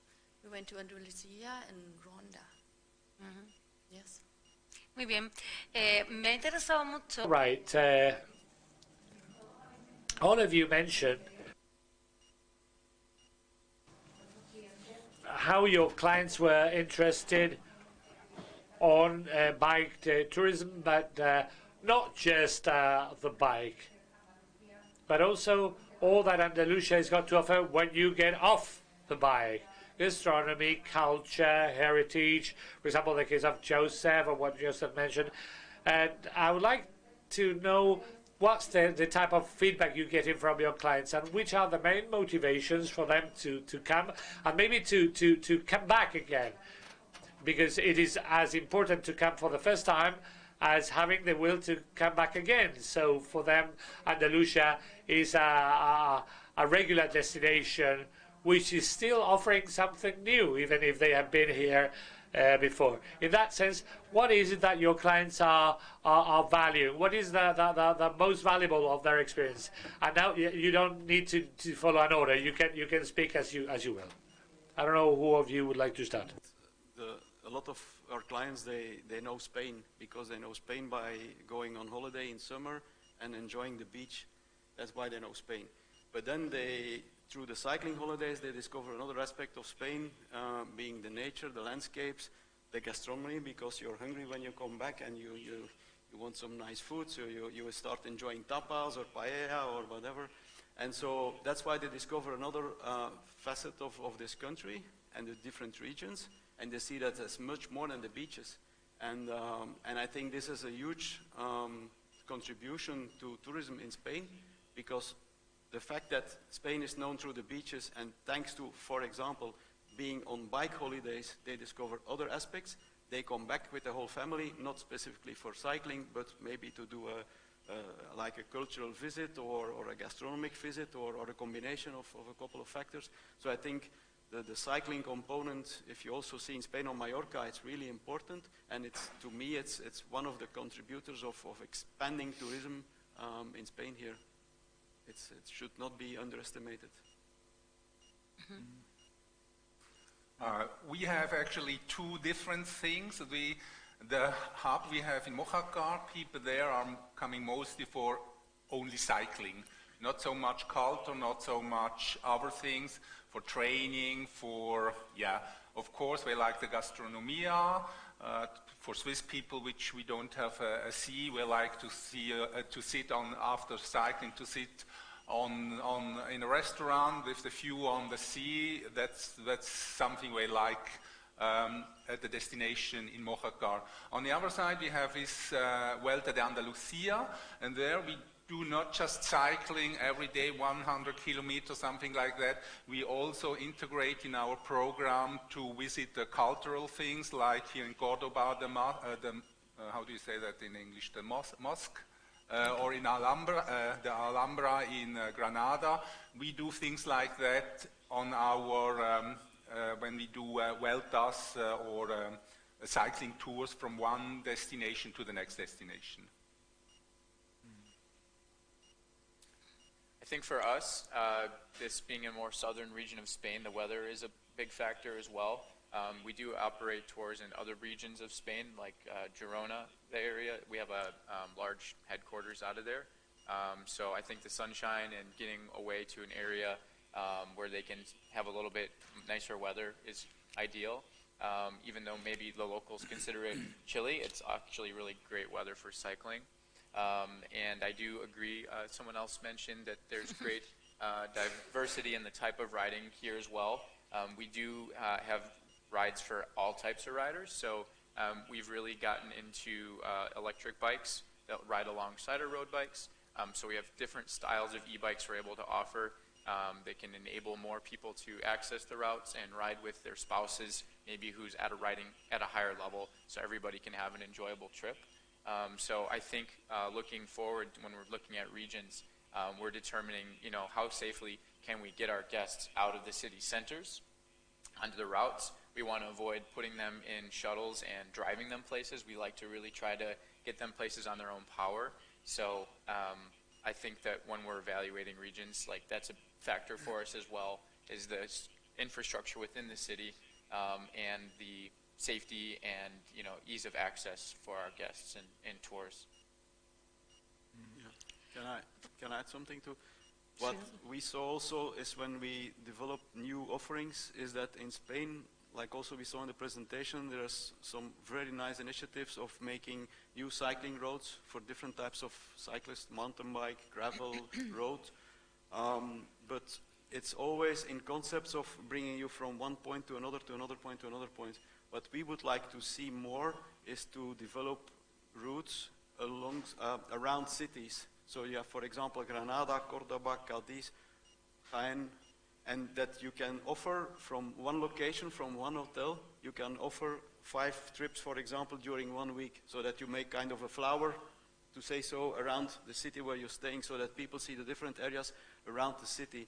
And to my opinion, the infrastructure initiatives in Spain are today a bit too much oriented towards getting from one point to another over a distance of a few hundred kilometers, rather than developing something around a city. And to me, it could be more beneficial to develop infrastructures around cities rather than these long trips, because for us as organizers, it's a hell of a job to get them from A to B, and then you need transfers. And as you say, we'll also like to start and to leave at the same place every day, and to have people discover that area. And that's maybe one hint we could give to the Spanish authorities to focus a little bit more on these type of things. But for the rest, Spain is doing a great job on developing this. But if I may add something to that, this is my point. Yeah, and I agree with that. And to add on, I think infrastructure, getting back at trying to get more women cycling as well. I think that having facilities along the routes is really critical. making sure they feel that, or everybody feels comfortable having simple things like places go to the restroom, and basically starting, and I think a lot of that also will start with education of the youth in the local area. So I think that Spain could consider starting at the ground level, and the more locals that are cycling, the more respectful they will be of cyclists and the more aware that they will be of other cyclists. So creating a culture within especially within the city centers as mentioned, is key. And things like having places to securely lock the bicycles. For example, if we wanted to do a self-guided tour here, we would need to know that there's places and opportunities for them to leave their bikes when they want to, say, visit a local restaurant or shop. So kind of getting in at the ground level to raise the awareness and help people just keep litter off the streets and keeping the shoulders free of debris, starting with that and changing the mindset a little bit to just make the roads more friendly for cyclists is going to be really helpful as well. Cierto es que quizás vengáis de... Perhaps you come from countries with cultures which are very much aware of the culture. Let's repeat about cycling. In Spain, it has taken a little bit more time, also in Andalusia. But I don't know, in that sense, if you have seen at least that here, in an internal way, that cycling has grown exponentially, the culture, or the bicycle culture, the signaling in the bicycle trucks. In that sense, from the outside, do you feel like that you are coming to a territory which is more biker-friendly, or, I mean, bicycling-friendly, to say it in English terminology? Do you think, have you seen that Andalusia has improved? Is it better prepared? Do you see a fast growth? At least that's what we believe. Could you give us your honest opinion?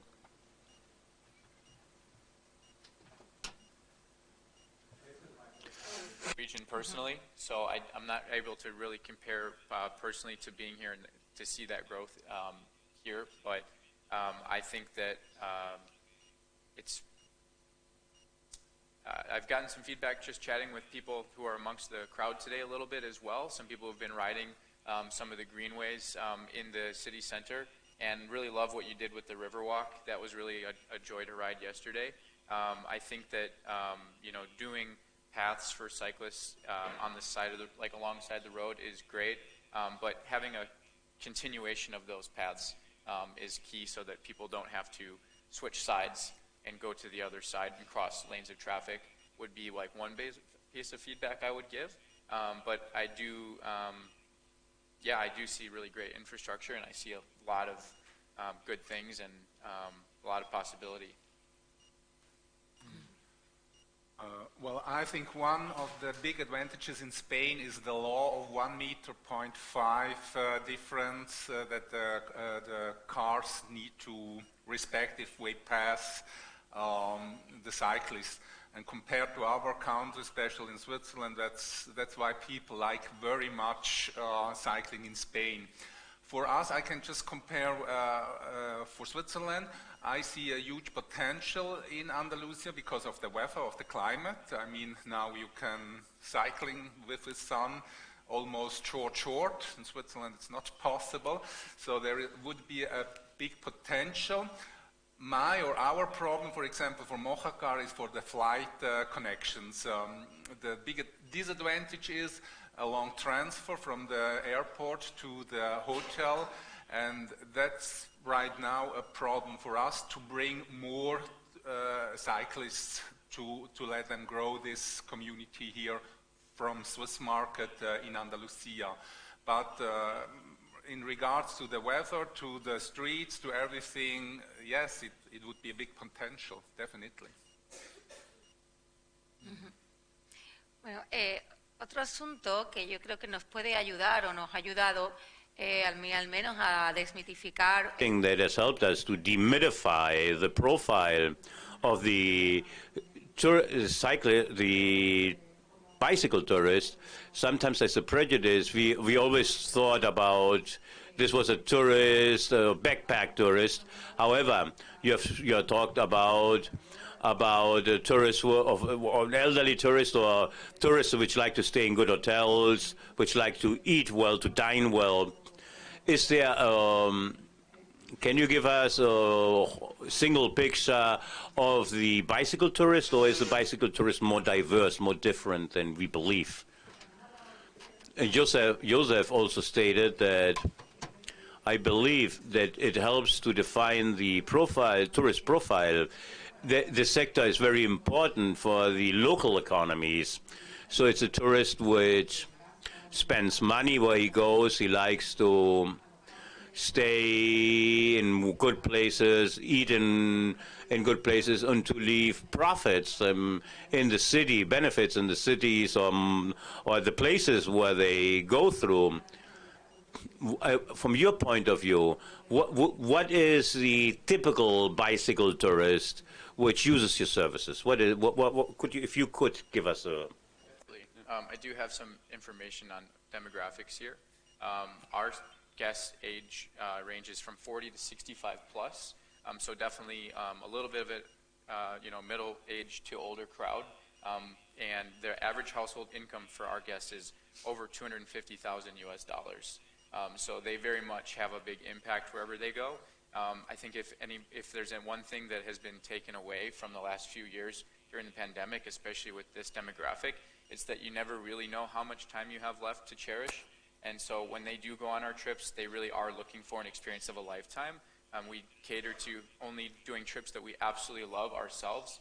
We will not run a trip if we don't love it, and our guests need to as well. So they spend a lot of money outside of just our tours. So our tours do include a lot of meals, but there also are dinners and lunches that are not included, and we make suggestions for local restaurants for those guests, and they do take those suggestions seriously. They trust our guides' expertise, so we do have a lot of range to direct them towards certain aspects.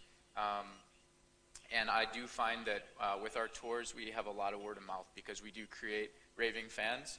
People who travel with Trek Travel find that they don't want to travel other ways once they've experienced having the hospitality of the guides and the support and having not to worry about where they're going to eat each night or where they're going to stay. So yeah, I think that our guests are definitely a demographic that is growing, and the industry is growing more as well, as people are looking for more green experiences and ways to have more of a more sustainable impact when they travel to these areas. We really want to highlight the local gastronomy, the hotels. We seek boutique hotel accommodations versus chains, just unique experiences that are indicative of that region, historical buildings and properties, things like that. Does that answer your question? Absolutamente. Muchas gracias. Yes. I don't know if anybody wants to add something about your experience. Is your experience similar to the one that Joseph just mentioned? Like in the range 40 to 65, and now with the e-bikes, if we can get them on an e-bike, it even goes further, or we move to other places. So it's the same, and I think it's in that segment where the people can, despite a war, despite economic crisis, despite energy crisis, people can still afford to pay their, maybe, to my opinion, their third holiday. Because the first holiday is a summer holiday with the family, the second one is a ski holiday in Switzerland or in Austria, and the third one maybe the holiday on the bike. And to my opinion, we are in the third position, but even though we are still attracting a lot of clients and they want to spend, and as you say, because of the unique experience, and they don't have any worries at all. As soon as they come off the plane, the journey starts, and when they go back home, they get even some pictures. We send them, we cannot do this anymore because I was reminded by some people that in Spain there are now huge fines. If you take pictures on your bike, you may have a fine of 200 euros. So last month in our newsletter, we published all the fines that you can have as a cyclist in Spain, just to make ourselves popular. And but we took a lot of small movies and pictures on the bike. We're doing these guided tours with 3-level groups. And then the people, they have a leaving drink on Friday where we show the experience of the week. So they see all the pictures and they start chatting about it, and they have as Belgians, they have a beer or a Spanish wine. And then we send them those pictures whilst they're back on the flight. So when they arrive, and we do most often Saturday, so they arrive on the Saturday, they come home, they have the pictures in the mailbox, and on the Sunday they go to their club of their friends to cycle. And then they come and they say, we were in Spain, look at this, nice pictures, nice weather, and there it's pouring water, and then they see, look, we were in the sun. And so this is promoting itself. Mm-hmm. So, but within this region of 40 to 65, because the experience shows that if they are to 25, 30, if they're cycling, they're into competition. And then the hassle starts about a young family and children and that they have to go to school and so on. And as from 40 onwards, people have some more comfort in their life, and maybe a part of the house is sold or is paid, and so they can afford that third holiday. And that's exactly the profile we're having as well. Mm-hmm. Muy bien, pues y ya por último... perdón, es que me estoy escuchando en inglés y me he despistado. Disculpadme. Now, lastly, before I give the floor to the public, I would like to know if it's easy to operate and to work in Andalusia, and what basic services do you contract here? What are the basic services? Because I believe you don't bring everything in. You have some companies or service companies with which you work, and you contract some services with them. Our main partner, of course, are the hotels, and for the transfers, the bus company, and yes, and restaurants where we go to eat, and that's more or less what the services we need. Yeah. For us, it's different because we work together with local partner offices and tour operators, because we offer the trips for individuals. So for us, it's much more interesting and more important to have someone who is local, who know all the places, who know the routes. And so our business is very different from yours, because we don't need a big hotel and round trips of around some cities. The cities are interesting for us as well, because our clients are more interesting in culture and historical areas of the towns, and therefore for us the local people are more important for us. So it's a little bit different. Yeah. Mm-hmm. Yeah, maybe what we see as one tricky thing is, like, we have the same, like for us, hotels are important, and some restaurants and the transfer facilities from airports, flights from different international airports to airports in Spain. But what is most worrying for our clients is the medical services. With our guides, we do our utmost best not to have accidents, but you can never avoid. Over a year's time, let's touch wood, we have maybe 2 or 3 accidents over a full season. Not always serious, but sometimes people have to be taken to hospital. And then there's a problem in Spain of the medical insurance. And so that is really something tricky with our clients, that if they don't have their medical insurance card, whether you're dying or not, you first have to pay. I say it bluntly, but it's almost like that. And that's something in Spain that we should find a way of yeah, I don't know how, otherwise I would already have suggested it, but to find something more universal to this first aid medical services, because that's really crucial when some accidents happen on the road or in the mountains or wherever. And so, yeah, that's something that it's a tricky point for a lot of our clients. Qué interesante. Interesting. Julika, what is your user profile? We don't want to call them tourists, since your project has that singularity. What type of people goes to Bike for Peace? The client from our group is mostly 80% is pensioners, and they don't like to fly so long time. And then we traveling with a small group, like 7 to 10 people in the group, and we need the local guide because we have the tour like a culture tour, and for place to place, and then we drop some place and then direct to another airport, and then we need a local guide and a transfer for the luggage, and then we buy one day around 30 to 50 kilometers per day. And we use like the hotel like 3-star, 2-star, not the full package. It's because we different, because on the way we buy, we have activities, so we cannot control the time much. So that's why we need the hotel transfer and the special guide for look after to the group. Estupendo, pues yo creo que nos han hecho. I believe they have given us a very broad overview of what it means what bicycle tourism means for a foreigner in Andalusia.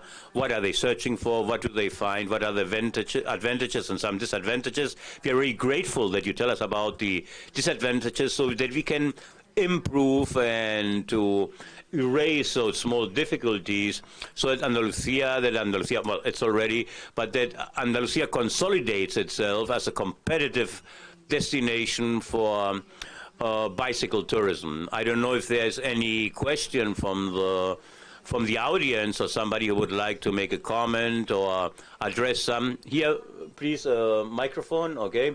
Well, we will give the microphone to this gentleman here. Can you raise your hand again? Okay. So that they can see you. Thank you very much. I will give you the floor.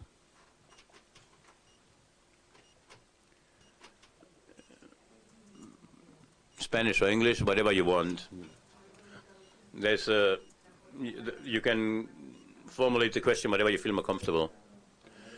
Regarding the comments of my colleague, they have been all very valid. We try that the customer, our client, when he comes, mainly American or Canadians, that when they come here, that they get involved in the culture. So we also offer flamenco show. We take them to an olive oil taste, wine tasting in Ronda, the chinchilla wines. We always hope. Whenever we organize a trip in a place, so that the clients don't only taste gastronomy, or so that they also have a chance of taking a taste of the culture. Andalusia, for me, it's one of the most interesting trips in our company. It's that whole set of things that make the trip more interesting, that broaden the scope of the trip, than in comparison to other parts of the world. And I'm not saying it because I'm here in Andalusia, I'm saying it out of my heart because it's the truth. And another questions that you formulated regarding of how the cyclists, how they feel in Andalusia, in the most interior parts of Andalusia, which we are present, the drivers are very respectful, and the roads are in a decent fashion in terms of maintenance, which is also very important for us. I mean, security, safety, etc. Andalusia has many things to offer, and of course, many things can be also improved. That's all the only thing what I wanted to point out. Thank you. When you talk about your colleague, it's Joseph, no? Yeah, your colleague, your partner. I believe there is a woman at the end, a female. She wants to formulate a question as well. Okay.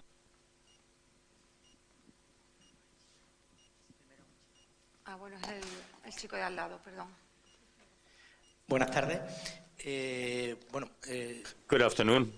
I'm Jorge Delgado, director of the hotel in Nájar and collaborator with Andalusian Incoming Services, a local tour operator. There are 3 questions where I have doubts. One, what is the criteria do you use to select a hotel? only criteria on the number of stars of the hotel, or the number of stars is secondary, and you compare the services offered or rendered? A second question, how do you produce your packages that you offer? Are they custom tailored for your company, or would you be able to or willing to use standard packages or standard offers? And another thing, in Spain, healthcare is free of charge. Anybody can go to the doctor. Any accident that might occur of any person is already, they take care of you free of charge. I mean, I'm surprised by what you said. And I'm also surprised what you said about the pictures that you get fined. I don't know any case about a fine for if you take a picture in a public road. I have no knowledge of that.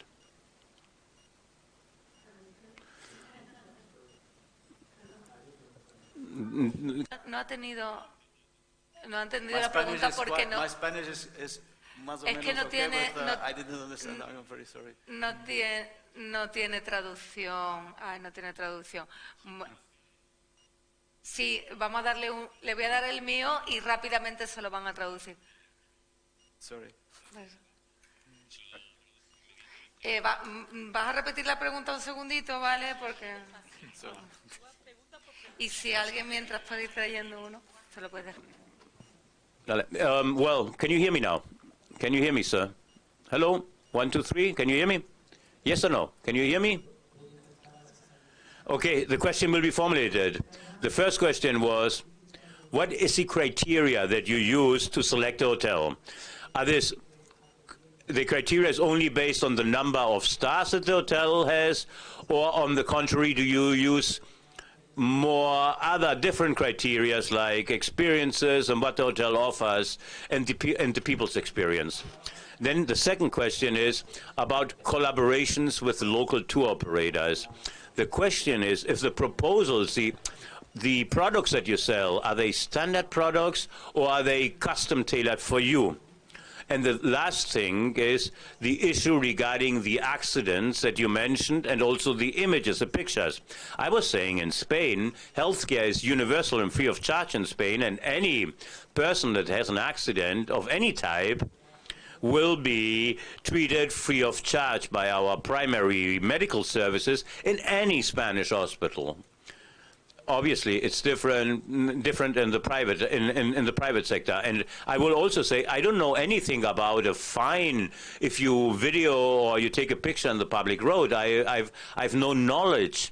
There is no type of legislation that I know of that will fine you for taking a picture or to record an activity in a public road. Did you get the question, sir? Okay. 3 questions, exactly.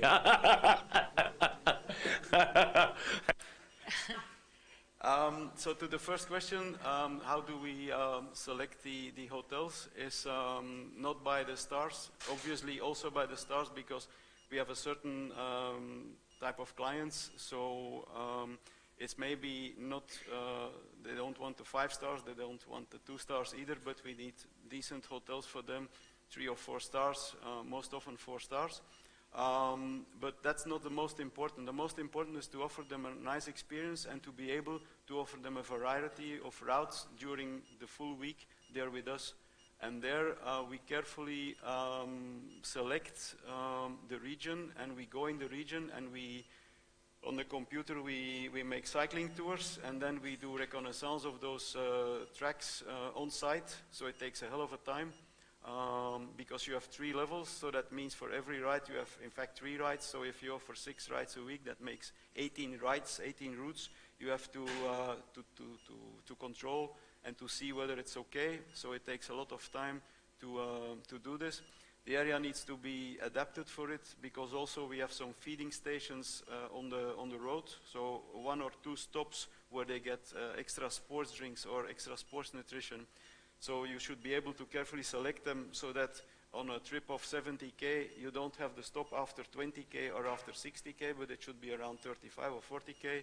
So that makes the creation of a new center and a new area quite difficult, but it's doable. And hence my question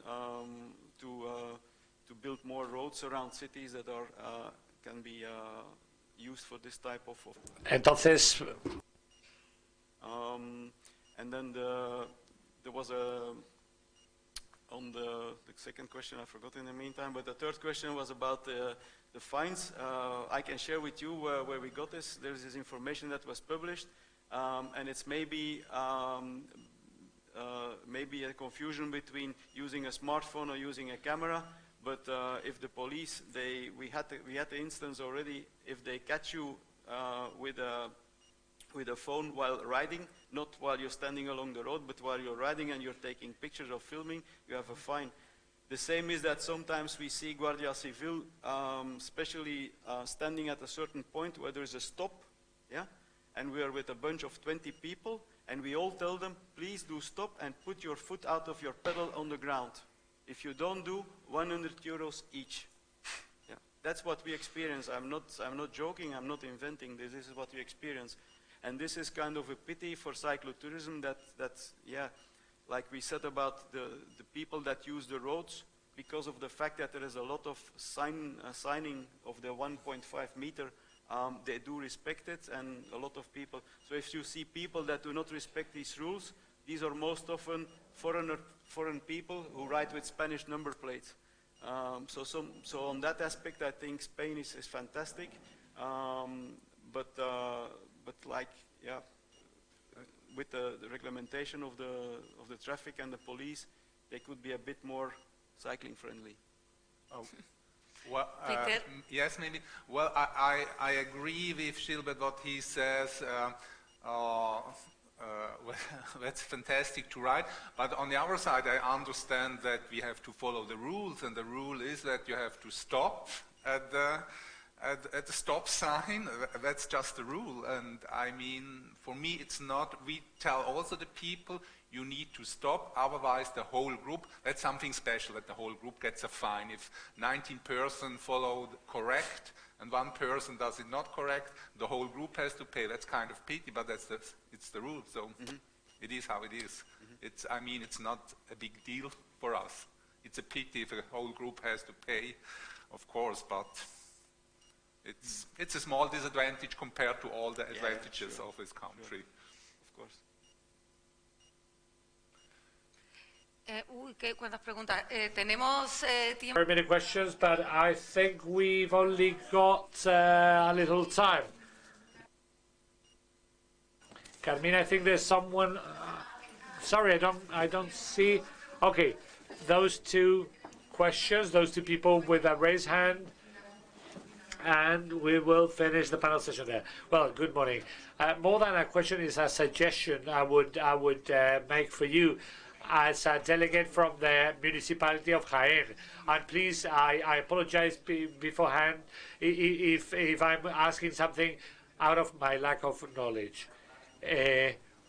As there's a film commission, for example, maybe there could be a bike experience commission created in cities. So Andalusian cities would offer all these tour operators, specialized companies, etc., a tool they could resort to and look into what every spot, every single city is offering. For example, here in Córdoba, if there's a biking company coming over and being able to see bike-friendly hotels, trails, experiences, maybe they have the package already prepared and they don't have to make an additional effort looking for people to source them things, isn't it? For example, the film commission works very well for film companies. So if a tour operator is looking for an experience for a trail, they may just hit bullseye. So maybe it is a suggestion that would be beneficial to you. That's something I'm suggesting, of course, local governments. Well, I don't know if you want to say something, because of course that would be in the hands of the local governments. But maybe you could confirm that it would be helpful for you. For example, the Andalusia Film Commission is a kind of a single spot where people can get, or a filming company can get to, and they do not need to invest time looking for local partners to solve all the problems and all the issues they might have. So they have quite a bit of the information they need available ahead of their project. I don't know if you think something like that could be useful for your industry, if that could be useful for you. Yeah, I think it could be very useful to have this kind of, what I would also like to propose is like when you're with some companies like we are, for example, with Eitzinger, we are, for example, present years in Mojácar. We are also present in Calpe. We can be present in other. So when you have a presence over a number of years, why can't we just team up and be invited or invite ourselves with the local government to discuss about the issues we see, the opportunities we see, and to try as specialists in a certain area to give advice or to obtain advice from the local communities. That would be a great idea. I would love this. I would love this.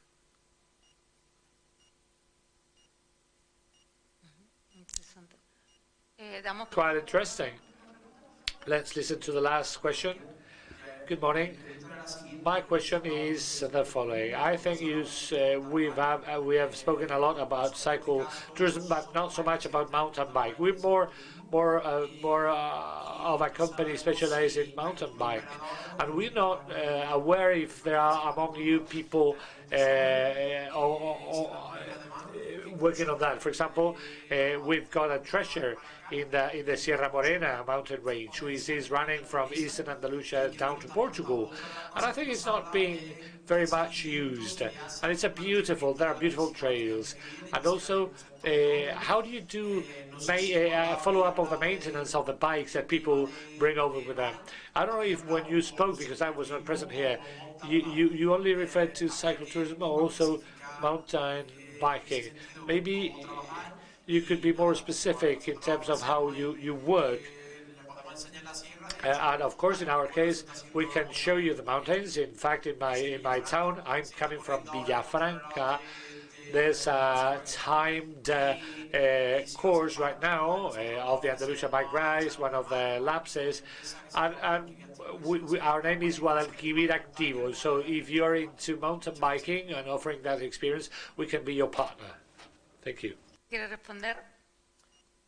Yeah, I'm a mountain biker myself, very much love it, but we are focused on the road cycling, and more recently, I think gravel is getting towards mountain biking.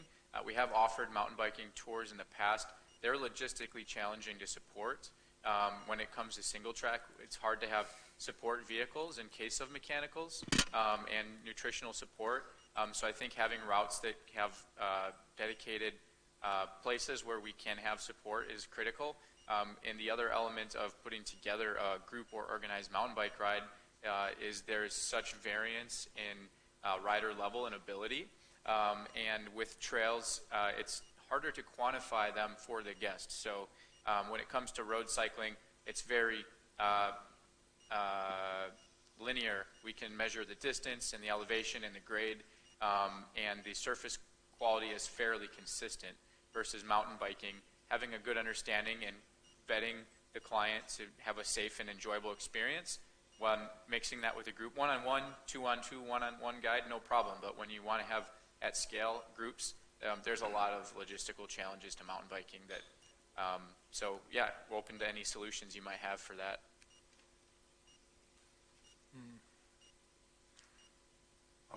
We are also more specialized in road cycling, but we have companies in Switzerland which are more specialized in mountain biking. Unfortunately, nobody of these companies here. We would be a partner for you, but I can give you the address because we had an agreement with a Swiss company. We did a little bit mountain biking, we did a little bit road cycling. So we agreed, you focus more on mountain biking, we focus more on road cycling. That's for us the reason why we are not more into mountain biking. The market is not so huge that if in Switzerland 3-4 companies would focus on mountain biking, that it's worth. Bueno, pues si no tenéis ninguna... Hay una última pregunta. Es que no sé, estamos tan fuera de tiempo, pero bueno, venga, no te quiero dejar fuera antes de que me riñan. que nos estamos comiendo el tiempo. Disculpad, que Sí. esto se va animando. Bueno, voy a al ser final. breve. Mi nombre es Eduardo Centeno, soy director deportivo de Senator Hoteles and Resort. Contamos con 38 hoteles a nivel nacional, sobre todo con toda la costa desde Huelva hasta Barcelona y también en Mallorca. Y tenemos sede en Almería, nuestra oficina central está en Almería, con 3 hoteles que tenemos en Mojácar y en la zona de Vera. Y principalmente quería saber cómo trabajáis con las cadenas hoteleras, en el sentido de, ¿trabajáis con una garantía anual o trabajáis on request o competiciones así esporádicas que os salen dependiendo de la zona donde tengáis un grupo? Solamente eso.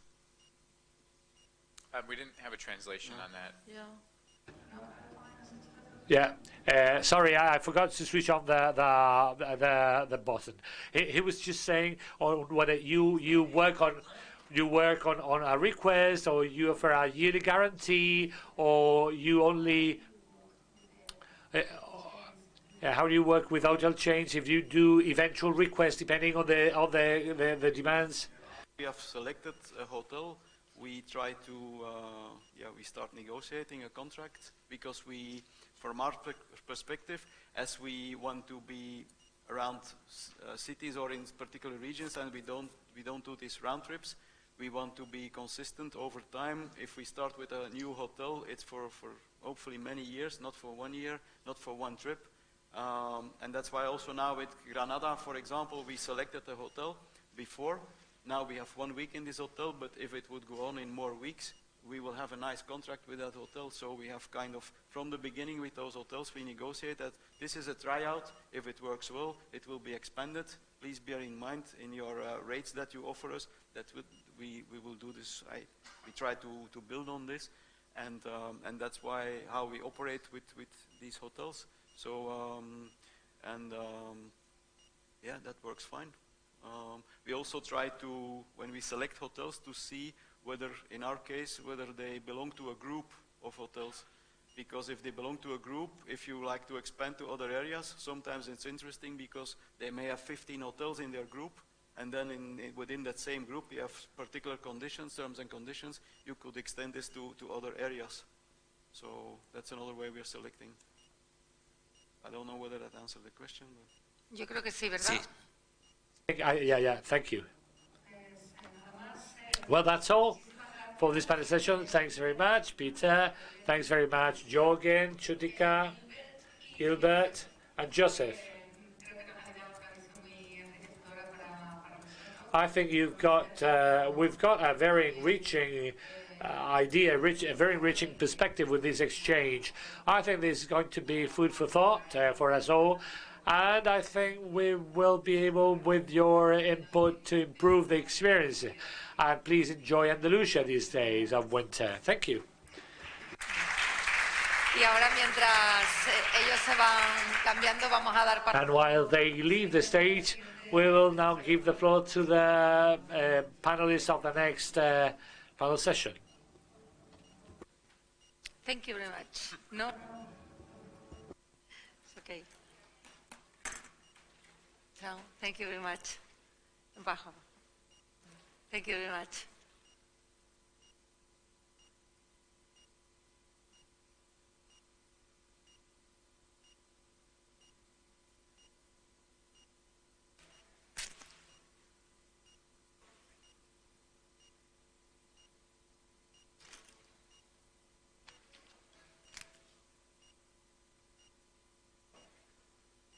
Esto.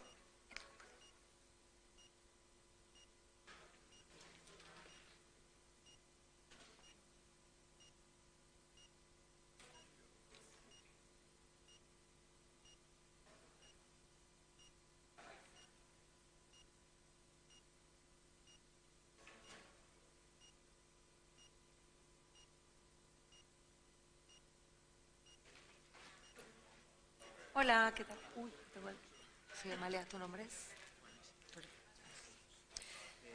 Del ayuntamiento de Posada. Perfecto, sí, creo que. Tú ahora lo dices, yo te doy. ¿Qué? si quieres, tú dices que te vas a levantar, o llévatelo y desde ahí. Que me da, o sea, que decir, en tu turno eres dueño de. También quería hacer una presentación. Dile que me corten el micro, anda. Córtame el micro, anda. Un momentito, córtame el micro, anda un momentito.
A ver, ¿qué?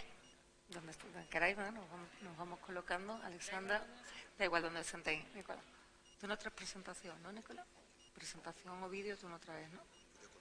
Ah, sí, también. Vale, para saberlo.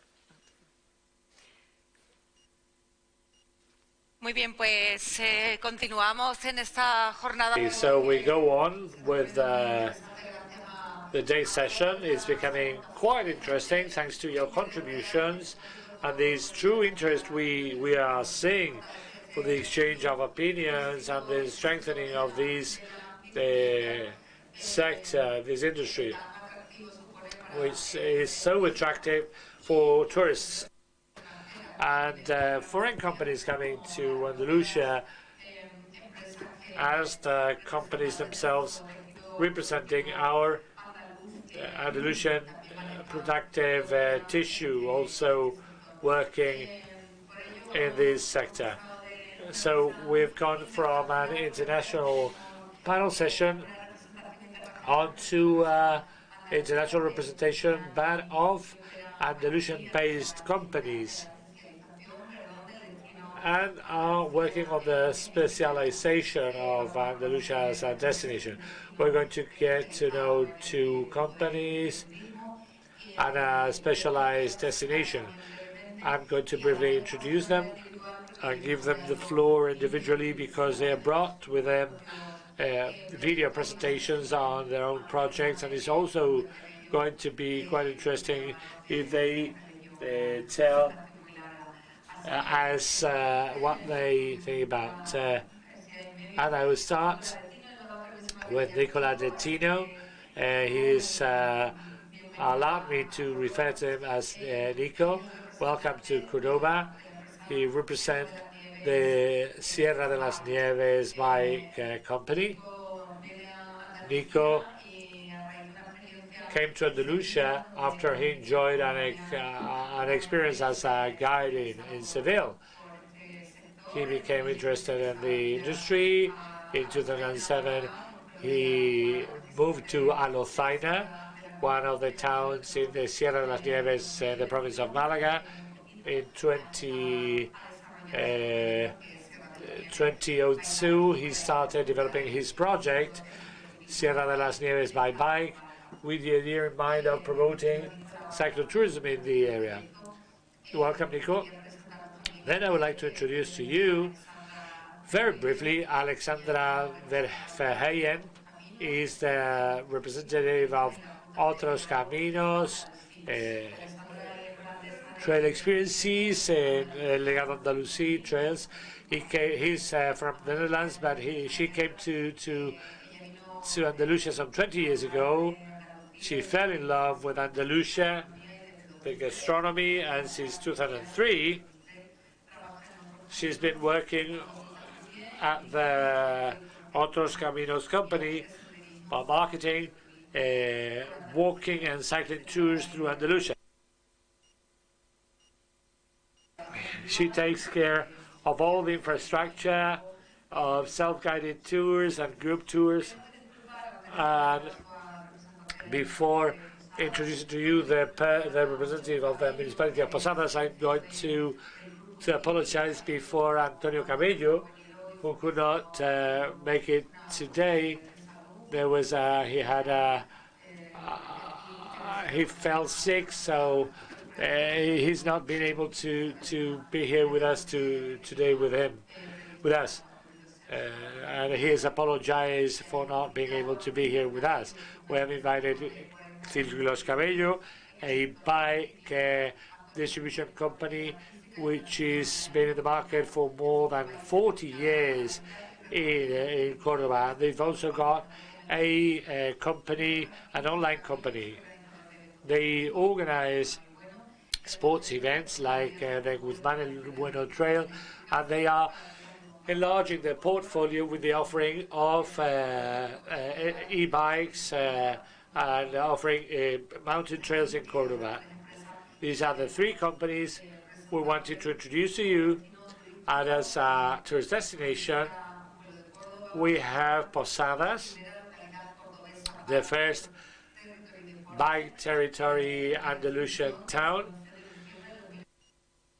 It was awarded in December 2022, so we want to congratulate them for that distinction. And they are with us, representing the municipality of Posadas, Juan Luis Ponrubio, the local specialist in environmental activities and sustainability, sports and citizen participation. And also, he works as an advisor for companies, design of theme routes, theme trails. And Posadas is located in a strategic location close to the Serrezuela in Sierra Morena, and also close to the Guadalquivir River. That is the first town awarded the Bike City Award. And as they were saying, before I start with some questions, I think it is important to look into the material they have brought to us, which I think is quite significant. Nicola, you said you had a video presentation. Can we have it on the screen, please? Have we got any sound? So there's no sound to it. So you're going to speak about the video, okay, as we see it. All right, sorry about that.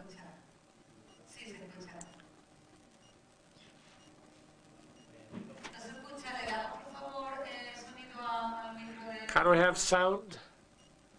Or Nicola's microphone? Can we restart the video, please?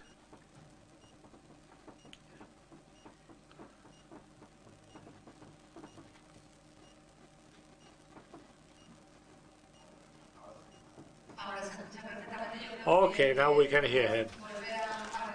Maybe we can restart the video so Nicola can tell us on the images. There's no sound because it's the video I've got on the website, so it's designed for it to be just shown in a loop. Okay, Nicola. Well, you were saying that I started as a tourist guide, and in 2017 I moved to the area of Sierra de las Nieves. I was always in love with the bike, and during COVID I had to stay at home for some time, and I started designing my idea on this project, which meant just the promotion of the area where I live, because there are specific companies, some active tourism companies, but I think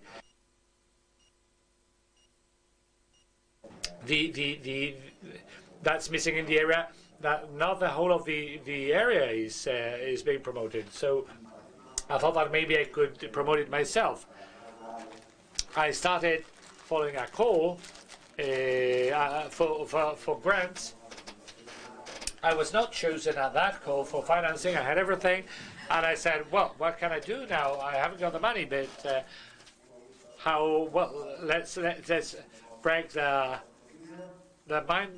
box money." For example, the videos have been shot with a GoPro. I edited the video, the website, and that's all. And what's your target? Because you've just started. What's your idea? Which are the activities you want to develop? What's the type of clients you want to attract? Well, I always try and offer what I like. In my case, so I take a bike, and then I ran through a varied area, scenic environment, without entering into trails which are very complicated. So my target would be people visiting Malaga or Ronda or the area. And with me, you can have a rental bike and also trails. There's the institutional side, that of creating trails and signaling them, but also technology can help us overcome that step. Because, for example, there are different applications which help you design itineraries, and I share them with the people coming over to visit the area. So you don't need to be afraid of getting lost. With the application, you can follow the 2-3 trails I've got. And so my work is mostly focused on self-guided trails.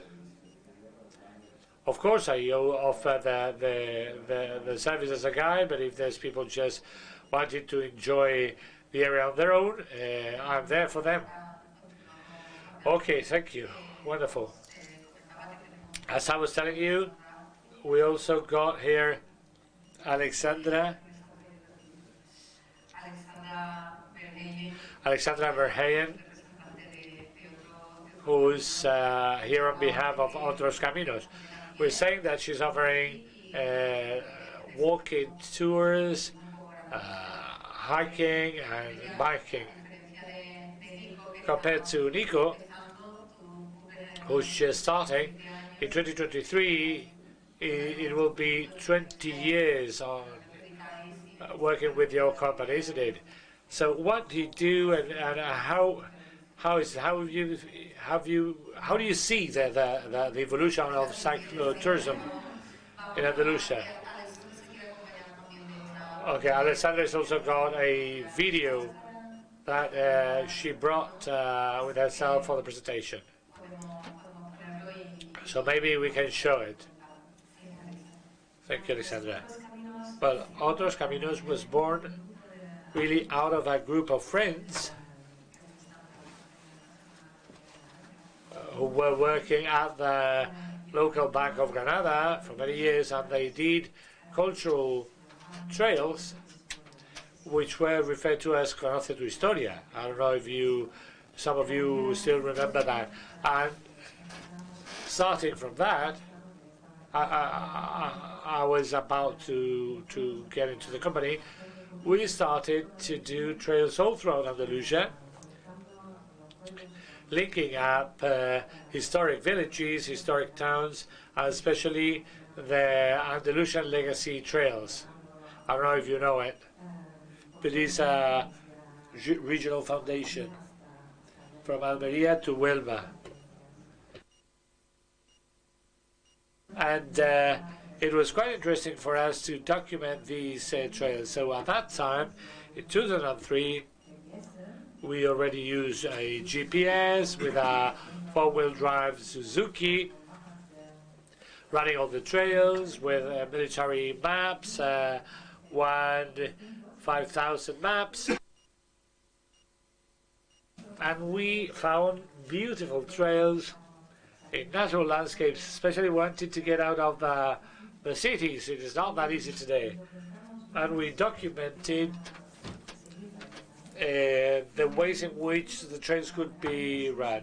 And at Fitur, we got a Norwegian coming to us saying that he had a group and that he wanted to do one of those trails. So the company said, okay, we can arrange that.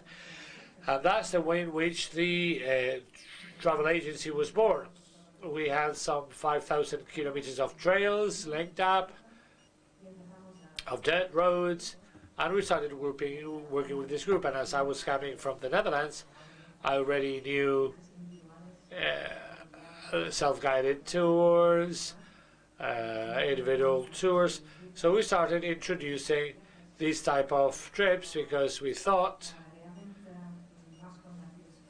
that it matched better our philosophy of sustainability, of getting to know places at your pace, in small hotels, also getting in contact with people, because many times where you're with a group, you follow the guide, but you don't have any contact with the locals.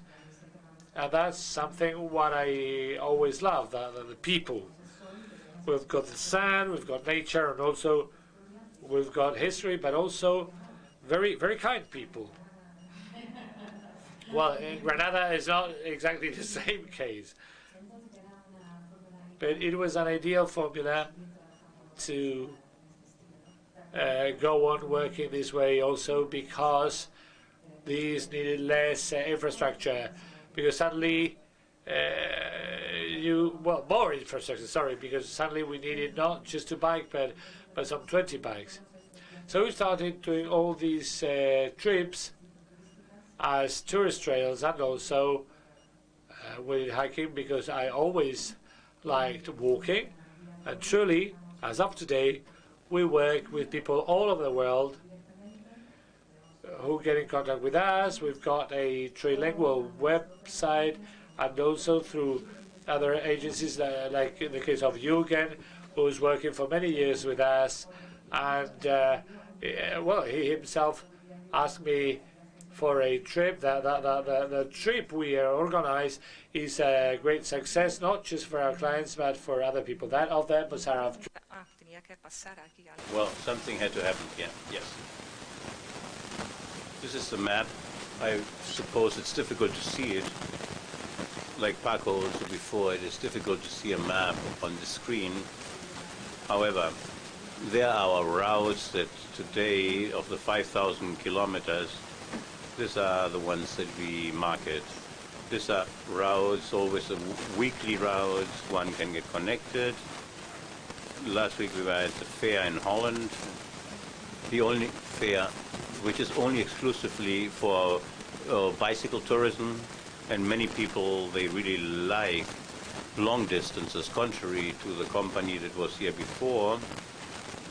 We don't look so much for stats. We want places from one place to another, connecting the cities. One of the very popular cities are Granada, Seville, and Córdoba.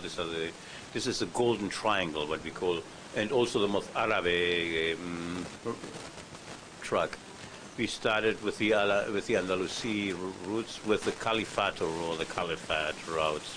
We started in Córdoba, and we finished in Granada. Here, the two icons of both iconic monuments of the city. The cities really have a lot of, are very attractive, but our work was also what connects, of course, what connects. In an hour and a half, you are from one city in the other city. So what connects the cities, it's also that they have a very cultural heritage, a very historical heritage, which are very interesting. We started with the Caliphate route. I'm surprised that Paco from the Environmental has spoken about many routes, and he hasn't really, in 2007, the Caliphate route was already with all the signals and with everything, with the ceramics, which which were a great project. Unfortunately, nowadays there's very little. They already mentioned that he barely mentioned that these routes exist and exist already for a while. These are one of the problems that we have sometimes in Andalusia. There are many, so we invest lots of money in a project, but then maintenance is not the best. So some farmers, the ceramics would fall off the wall. I didn't show you the pictures. We have those pictures as well. So. And there were also problems like there's a river, and a large part of the year it's great to go through it, but others are not. Tienes que pasar por medio, de repente cierra herméticamente las puertas y entonces la ruta se queda muy difícil de seguir, ¿no? Entonces, con todos esos problemas cambia la ruta para tener un viaje de verdad que sea fácil de hacer, ¿no? Reality, the most Arabic one, the Caliphate one, even we see today some of the ones that have survived. On the other side, there's the Arrow, the most Arabic one is much better known, has lots of success. It attracts more people on an international scale. So this trip, we do it from Granada to Córdoba. We have also. So it's easier now. And, well, more or less, this is the story of the company. Here, some pictures of the Caliphate one and the most Arabic one. What type of clients do you have? We have a profile which is quite different, from 35 to all the way up to the age of 80. Next week we get an 80-year-old one. He will go by himself from Córdoba. He will go by himself from Córdoba to Granada. He didn't even want an electric bike. But we got everything. The people, they come from many different countries. They have everything in common, what they want. They want to go to beautiful places, was mentioned earlier on, to have a good gastronomy. We don't work with hotels or a chain hotel of 4 stars. Normally we look precisely rural homes, small places, and that's more or less the profile. And in your case, Nicola, before we give the floor, now we're going to talk about a destination to finish the companies that operate in Andalusia. You have a profile of client. Do you have some companies which are associated of your that you are working with? Well, as I was commenting before, the target, the people that visit Malaga, Costa del Sol, Ronda, or we are mainly focused within the segment. We have everything. Sometimes it's a young couple, another times it's an older couple, sometimes the whole family, sometimes it's a single person, so it varies very much. It's a little bit complicated to give you a specific profile. But let's say, on the other hand of the coin, since I was working and I continue to work as a tour guide, I work with agencies in Andalusia. Even though it doesn't appear in the web, I organize myself. I work for agency. I organize guides between Ronda, Malaga, the Sierra in Cádiz, the mountain range in Cádiz. Well, these ones are private groups, a family, not necessarily with cycling people which are looking for demanding route due to the reason they are looking more for the gastronomical part, for the cultural one, to look at, to see a nice landscape. So this is a minority, but it's also there. And what is it specifically of the Sierra de las Nieves? What's there specifically? What I believe a part, the logistical part, an airport very close by, Malaga. It's in 45 minutes it's in the Sierra de las Nieves, and it's comfortable to get there. So it's between Malaga, Costa del Sol, and Ronda, and they want a route during that side, part of Andalusia. I believe it's well located from a logistical point of view. Andalusia connects, has a couple of days of sun a day, so a year. So the climate, the meteorological side always helps.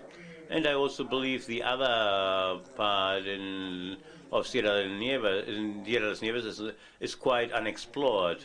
There's the tourism there.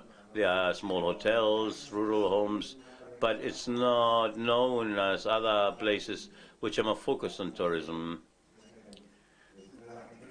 The people that come, myself, I go with friends. Perhaps it's nice to perceive this part, which is a little bit more authentic, let's say, and it's not too touristy, let's say, put it this way. And then the strong point is the landscapes. The Sierra area is among the 300 to 700 meters of altitude, so you can also hike all the way up to 2,000 meters. For me, cyclotourism normally is between 300, 500, 600 meters. And it's the Sierra, the mountain range, which looks into Malaga. When I go on the bicycling, it's very beautiful because you look and the towns are beautiful. And it's also the green part of the Sierras. We wish you lots of luck. Now, lastly, I've introduced him before, Juan Rubio. Now we are going to listen from a business experience to a destination. Posadas in the province of Córdoba has been the first location obtaining the bike territory seal for sports. The township of this town works for more sustainable mobility in a constant fashion, and they're committing themselves to bicycling infrastructures. And he will tell us about the experience of this municipality, and he's an expert on the environment also in Posadas. I believe you have also a presentation, first of all, to thank all the organization for the invitation, and obviously the attendees, the audience here, for being here. And now, at continuation, I will show you a small video, and then we will talk about the destination and what we are doing.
Well, this has been brief. This is one of the initiatives in which I'm recently, we are working already on it. They've introduced us, we are the first destination which is bike territory sports in Spain, which has received the award or the recognition. In any case, we tell them first where we are. We are 30 kilometers away from Córdoba capital, we the medium distance from Jaén to Cádiz. We are coming.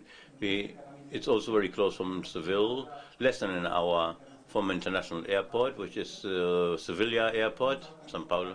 It's also well connected by road, by train, 20 kilometers from the highway or the motorway Madrid-Seville, and also regional and provincial roads. Posadas is a town, a municipality, historical municipality. The name of Posadas the origin is, it was on the road between Córdoba and Seville, the royal road or track, and that route, there are different accommodations, restaurants, etc. Settled there, and this is why that's the name Posadas. Posadas means like accommodation in English. That's a translation of the name of the town, by the way. So, what does society demand? What does society currently demand? This is what one has to ask one. Well, they ask us. They demand resilience, sustainability, and digitalization. In that sense, and even bike territory sport, the adhesion is recent from December 2022. The Posadas municipality has been working on sustainability since 2005 through strategic planning with the Sustainable Development Agenda or program, and we are aligning with the 2030 agenda of the United Nations, the 2030 goals. We also, well, we are not working on the marine ecosystem because we don't have a sea in our town, but we try to do as much as we can. We want to establish and establishing links, unions, alliances to. We are a small municipality. We have few economic resources and human and logistical resources. However, we have a quite clear idea of where we want to go in the future. We want that clarity. We want to be on track towards sustainability, not only the environmental sustainability. The use of the bicycle sport is already, a cycling sport is already a sustainable activity, but as has been stated, sustainability is based on other pillars, the economic pillar, the social pillar, and in that sense, this is our commitment to offer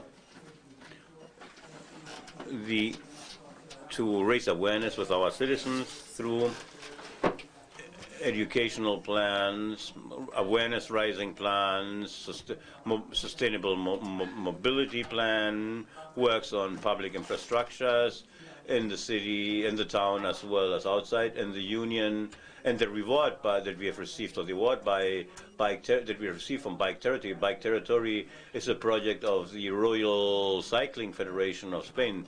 This is giving us, it has provided us it has provided us with the increase of, we have a very powerful club. We have a presentation, we will give it to you later on in the networking, in Spanish as in English, on everything that we do, and with different points of interest.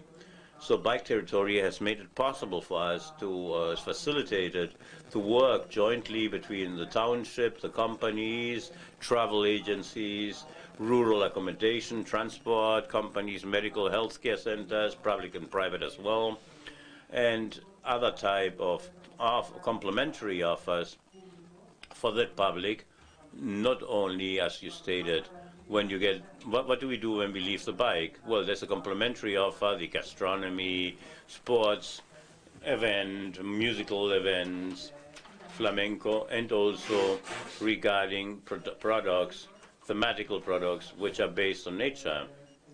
The segment of gastrotourism with activities ornithological or bird watching, and to sum up, to follow that sustainability regarding tourism. I don't know if you have a question for Well, anybody has a question? Anybody wants to raise their hand? Well, I'm going to formulate a question. Well, here we have a colleague. I've been working already the whole time. Well, I would like to first of all congratulate all the speakers. I believe the microphone is not activated. Yes? Is it open? Yeah. I would like to all three, to Juan Luis. I always follow you. He has sent me everything what he's doing. And I would like to comment regarding the experiences, the special experiences that you offer. I'm in Legado Andalucía. I represent the palace, which is in Almoravide, in Palma del Rio, and we organize unique experiences which show real cultural interest. And I'm only allowed to be as a restaurant or hotel. In this case, this is the most important resource, and I would like to invite you to know it, because I would like to offer it to you as an unforgettable experience so that you're able to offer it to your customers. Do you want to comment something? Well, to retake the question that I wanted to formulate to Juan Luis, what has the growth been in Posada? What type of growth have you experienced? What type of visitor do you find or comes to your town? Well, we have two types of users of cycling. On one hand, the mountain bike one, which the colleague of Villafranca just mentioned. We exposed. We are lucky enough. In Posadas, we have two municipal plots. One is 200 hectares and the other one of 95 hectares. And there we are developing thematical products on nature and sports. To be specific with the mountain bike, we have two circuits that we have started a short while ago, which are homologated, and one is for less than 1 kilometer to start, and a technical one, which is used for 5 kilometers, which are used for federated teams, and which is quite demanding also. Then with the Ombak territory, we have two other routes combining the part of the nature and of the street within our municipality. There we have another part, another route, which 2 stages, which is the GR48, the path or track GR48, part of Portugal is 600 kilometers long. It goes to Sierra Morena in Huelva and in Seville, and the one in Córdoba. And it has 3 stages. It ends in the Sierra of Santa Elena in Jaén. It's another user that passes by. These are stages to eat, to sleep in Posadas. Then we have another user about cycling, a road cycling, which passes through those routes. It's long-term roads, collecting Córdoba, Sevilla, and Granada. And they also use Posadas to rest for a while, to have breakfast or lunch, or perhaps he might sleep in one of our rural accommodations, which are, we have a small town, which is connected with our center through the mobility plan, through a pedestrian path and a cycling path, and the nightly illumination of our trucks. That one is fully illuminated during the night. And in the summer, that's very hot in Córdoba, you're able to use your bicycle in the summer, but during the night, which is also a great experience, an attractive experience to be.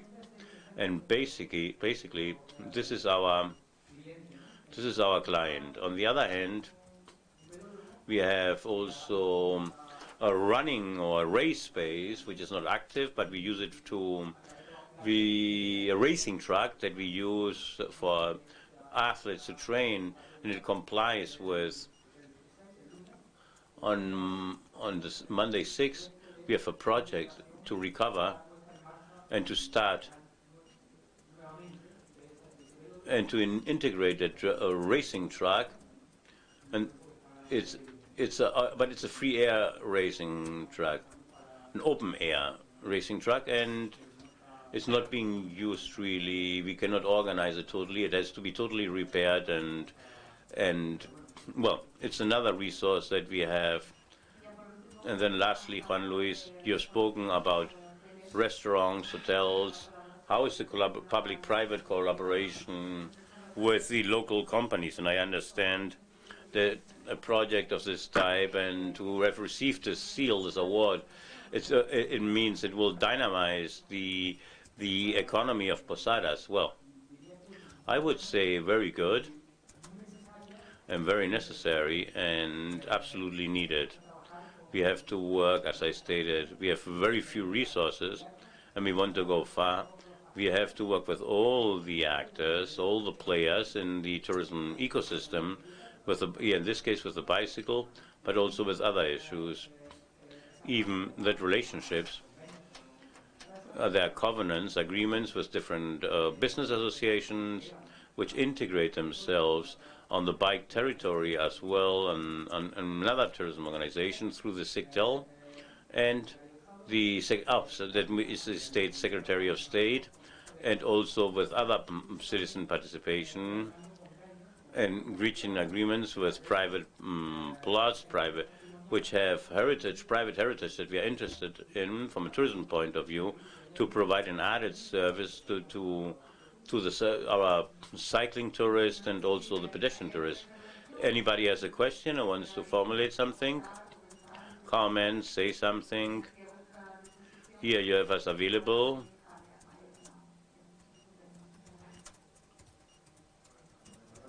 Taking advantage as Juan is there, and since you're seeing you have so much influence on issues like bike territory, developing of bicycle tourism, what type on working on cycling education. Also, some of our cyclists, we have to improve our behavior, not only the car drivers, but us as well. And some of the problems, many people, they have no, into tourism, they have no education, no training. Are you working on the training, or which I believe is basic? It's basic, yes, thank you. We are working on it, and as I stated earlier on, with allies. Some of the most important allies that the town has, Maleandros, is a club, Maleandros, and also with the Spanish Cycling Federation. As a matter of fact, one of the criteria to be able to obtain the Bike Territory Award is to have a cyclist awareness rising program. In that sense, we were doing it before, but now we are forced to it. We have to do it every single year. Okay, this is really a run. This is really very important, as in all, like the environmental education or inequality and all those type of things. We cannot let our guard down regarding the drivers and also regarding the cyclists themselves. And that's what we are working on.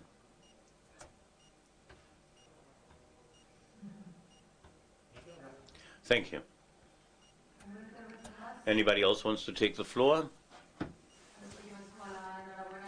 I congratulate our colleague from the municipality of Posada, as well the 20-year anniversary, and lots of luck in your new project, Nicola. In the future, I'm sure you will tell us about experiences of professional success in your case. So thank you very much. And now we go into the final chapter with the presentation of projects and cyclotourist offers and which all serve to strengthen the Andalusian as a destination. Are we ready for the next one? Yes, Carmena? As I stated earlier on, we have here a view, a very kaleidoscopic view from foreign companies which have selected Andalusia as a destination, as well as the initiatives themselves, the business ones and the entrepreneurial ones that take place within in our community in this cycle tourism one. And here now we have a panel of 3 presentations. These are projects, initiatives, and sports, cycle and sports. These are initiatives which strengthen the Andalusia as a destination within cyclotourism. The first initiative that we are going to present is the Ciclo Caminos de Pasión, and the speaker is David Barranco. He's the manager of the Develop Company. David Barranco, buenas tardes. Él es gerente. Barranco, welcome. He's the manager of the company Develop. He's an environmentalist and an expert in territorial management. He designs and standardizes trails, and for many years he's been working for Caminos de Pasión as an external advisor in the development of projects on the big trail, long trail, Senderos de Pasión. He's working from Utrera in the province of Seville. It's an individual speech, so you can start whenever you want. Well, first, good afternoon to you all. I'd like to thank the organizers for having invited me to this event, and of course I would like to thank Caminos de Pasión. And they have invited me to explain their project. As it's been said, my company is devoted to environmental consultancy, and we specialized in subjects having to do with public trails, from the point of view of inventories, also research, and also, if I'm here, it's because of the valorization of these trails. And when starting a project like these,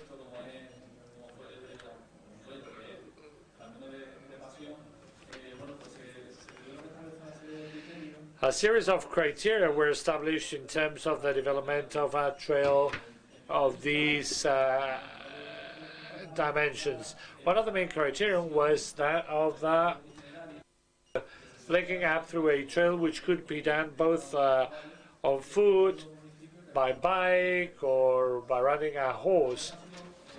And the municipalities, members of Caminos de Pasión, all of them, count on an important heritage having to do with the Holy Week, with Easter. So the challenge was very important from the very first minute because of what had to be done. And that should be done through public trails. Public trails, rural environments, be them municipality-owned or public spaces in the network of cattle and sheep trails of Andalusia, etc. All these take into account that they should be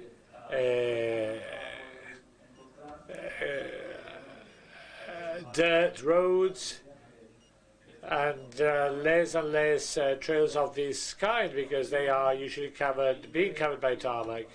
But the idea would be to escape from concrete and tarmac roads and focus on dirt roads. And of course that it would be an attractive trail. And heritage trails from the point of view of arts and nature, etc. So the result is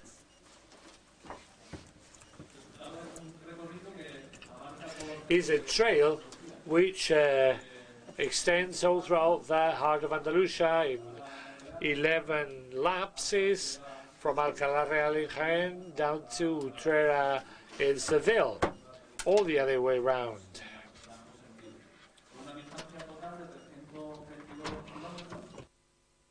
It covers 322 kilometers with a great variety of lapses, depending on distances, of course, and the cities in Caminos de Pasión.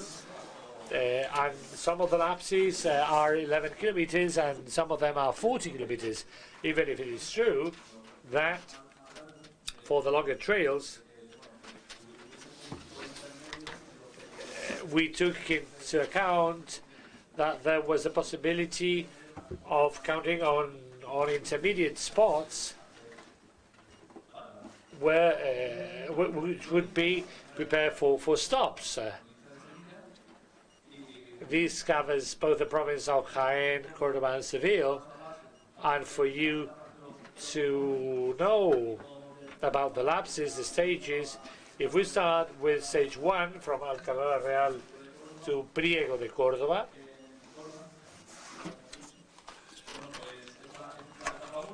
this would be stage 1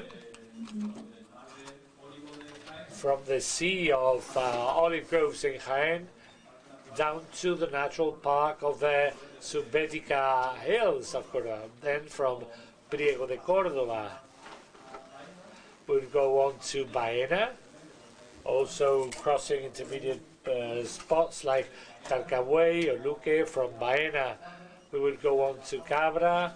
We will link up with the first of the green trails which integrates the Caminos de Pasión trail. And this is one of the values, the added values that this trail has got. As it runs all through the center of Andalusia, it is a kind of a hub for the 3 big trails existing on the territory, such as the Green Trail of Olivar from between Puente Genil and Jaén, the Green Trail of Campiña, which ends up in Marchena in Seville, and the Green Trail of Los Alcores from Carmona onto Alcalá de Guadaira. At stage 3, we link up with the Green Trail of El Olivar, and then on to Cabra and Lucena. From Lucena to Puente Genil. Next stage, stage number 6, is the one opening the trail into the province of Seville, going down onto Herrera and then Estepa. Stage 7 would go from Estepa to Gerena and down to Osuna. Stage 8 would be Osuna to Écija. Stage 9 linking up with the Green Trail of La Campiña, going through La Luciana, Fuentes de Andalucía, then La Campana. Stage 10, Carmona, and from Carmona on to Utrera, and linking up with the Alcores of Seville and all the towns in between. For example, Mairena del Alcor, El Viso del Alcor.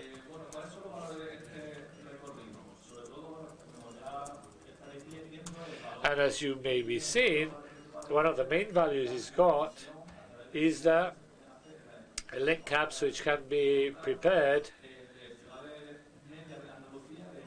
of average sites, average places, and also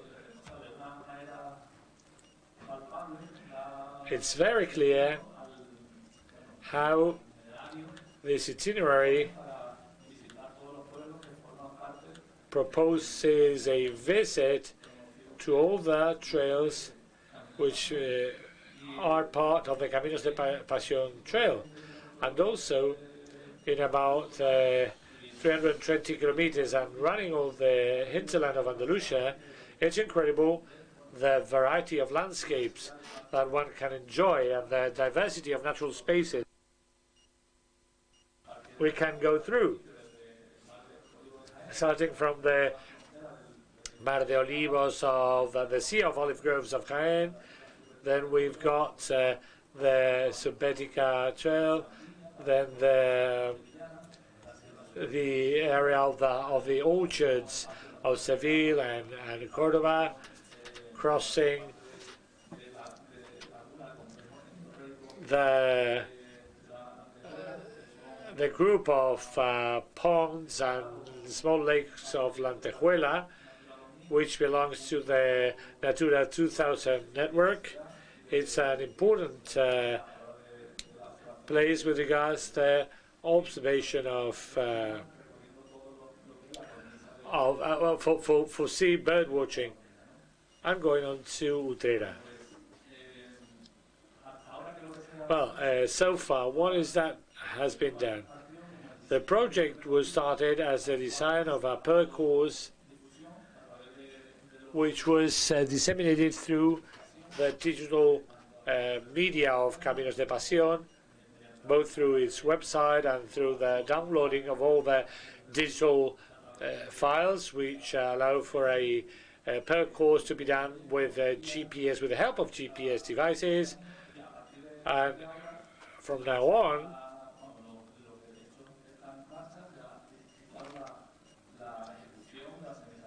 the implementation of signaling has been just granted to a company through a public bid process. In that sense, we have decided using a set of signals which has been standardized and endorsed by the Andalusian Association for Mountain Sports. Of course, we had to do quite a bit of work in terms of preparing documentation, so the trail is running on public land. If not, you've got to count on all the permits granted by the owners of the land. Also, in environmental terms, we've made a big effort in terms of working with all levels of government, and apart from that, this is also a guarantee for users because maintenance is guaranteed, and of course users can get onto the fields knowing that everything will be in order for the trail to be done adequately, and of course counting on a type of signaling which is standardized both not at local but also at international level, and by using markings which are used all throughout Europe. As I was saying, starting next month, the first signs will be placed on the ground, so everything will be ready by the end of April, the beginning of May. At the same time, this type of signaling, which is typical of standardized trails. This would be of course, as it's a GR, a long distance trail, white and red markings are used. So we're talking about or referring to trail which are longer than 1 day in terms of the time needed.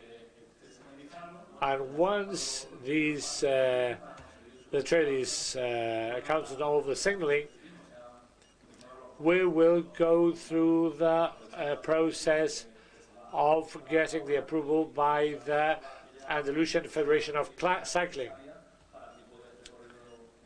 So also all the signs needed are also in place.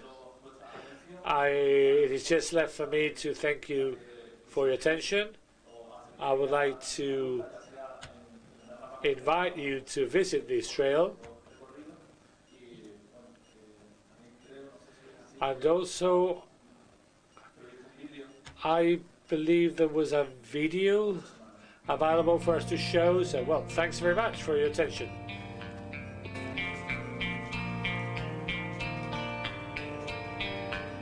The colors outside ran for miles and miles. taste and the smiles.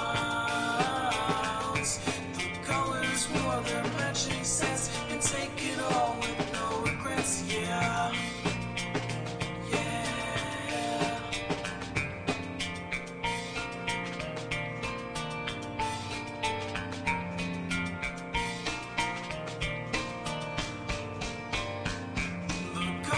Outside ran for miles and miles. They changed with the days and the smiles. The colors wore their matching sets and take it all with no regrets, yeah. Yeah. The colors outside ran for miles and miles and miles. Oh yeah. The colors outside ran for miles and miles and miles. Oh yeah. The colors outside ran for miles and miles and miles. Oh yeah.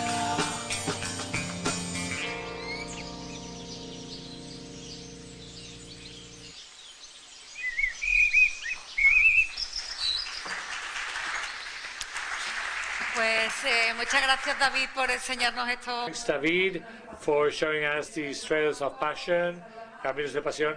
And now we're going to welcome David Rodriguez, who's the managing director of Badlands. David Rodriguez is an engineer. He works in the field of sustainable energies. And he's also linked to ultra cycling since 2013. And he's participated in events such as the Paris-London course. Welcome to the bike experience.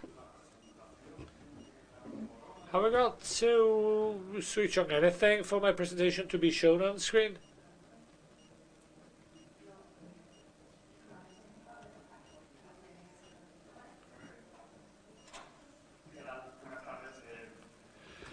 Hello, good afternoon. First, I would like to thank Carmina, Esther, and all the team of Bikexperience for having invited us.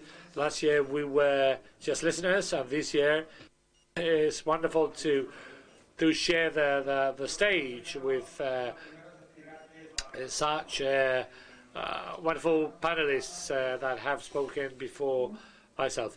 And what is Badlands about?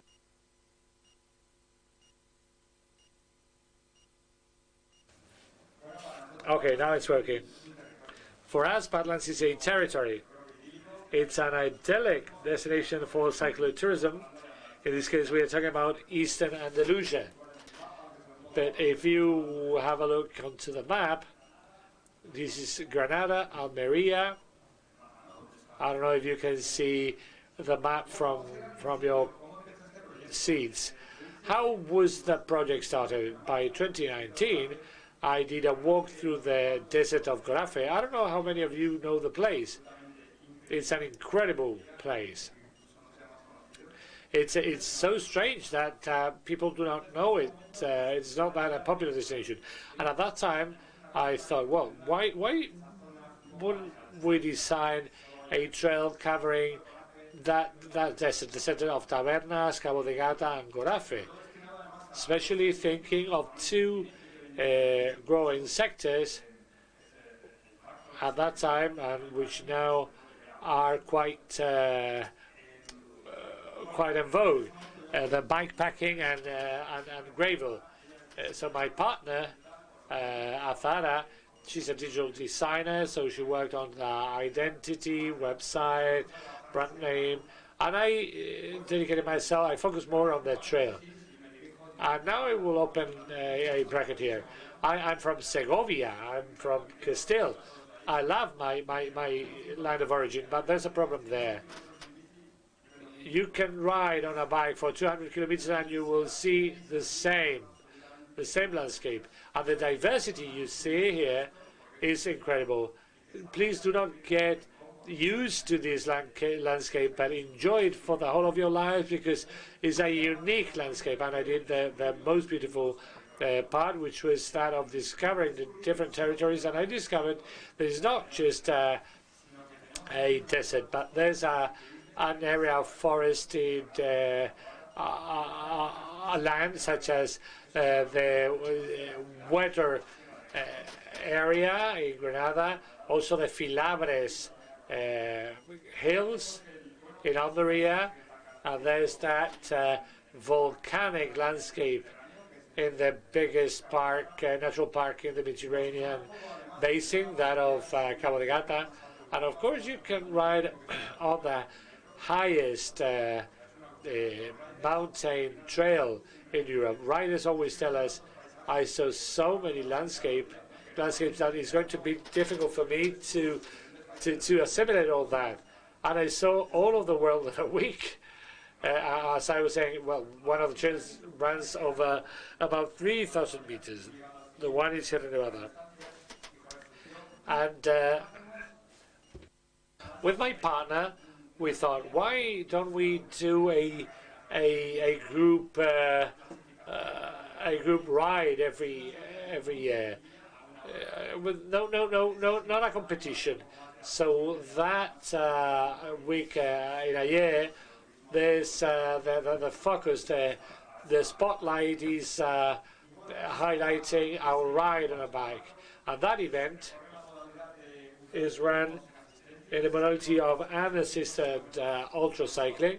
The 800 kilometers are run without stop. We use a limit of 5 days. We hire filmmakers and photographers, but some people take it easy and do it in more than 8 days or so. But the first ones do it in 48 hours. So there's no assistance.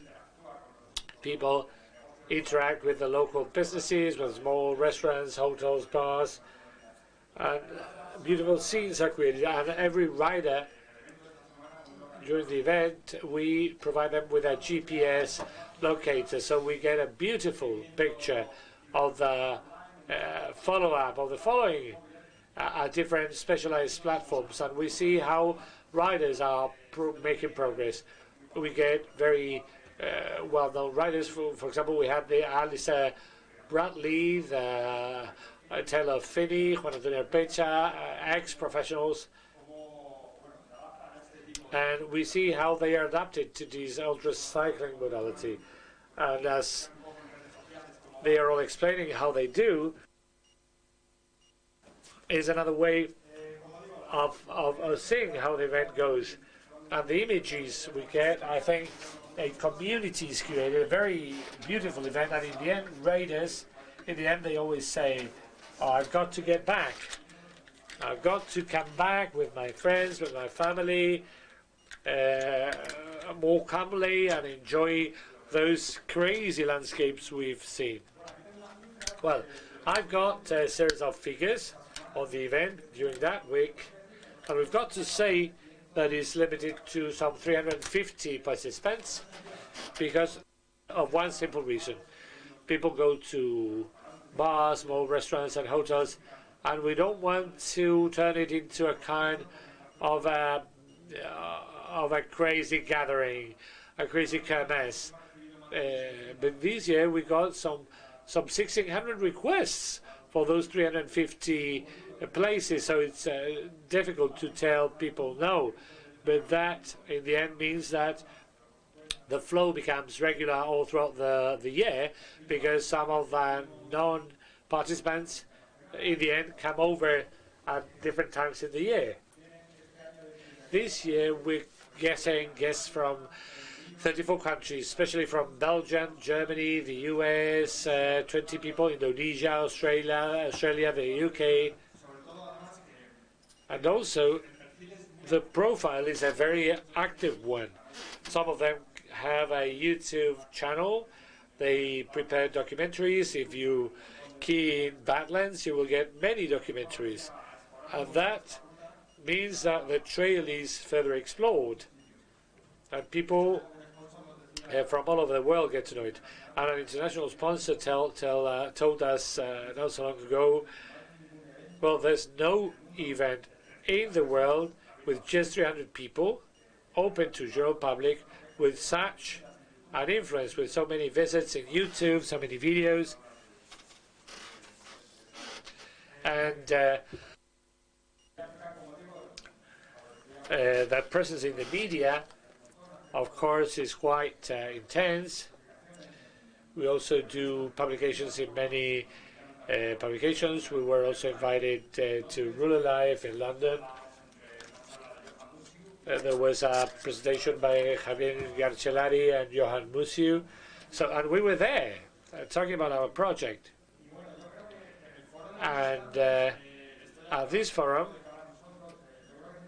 I think it is important to see what the impact is, because something we monitor. It's easier today to get figures from events, and we've got a figure there, some between 400,000, 500,000 euros just during that week.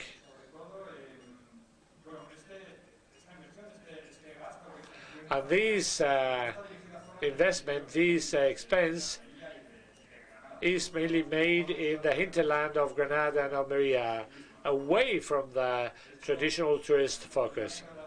There are many anecdotes, but for example, Jose, from the owner of the supermarket of Gore, one of the small towns, he said, well, we never get tourists here. So someone from the US coming over to a secluded village in the inner parts, deserted lands of Granada, it's incredible. So we're helping small local businesses. Also, I would like to say that if we take into account not just visits, but also all throughout the year, we can reach up to €1 million impact. So every time I visit the trail, I come across people who do bikepacking. And we work together with some brand names. Canyon, for example, was with us in the desert of Gorafe by promoting a portfolio of helmets. So we are helping to place the area in the map.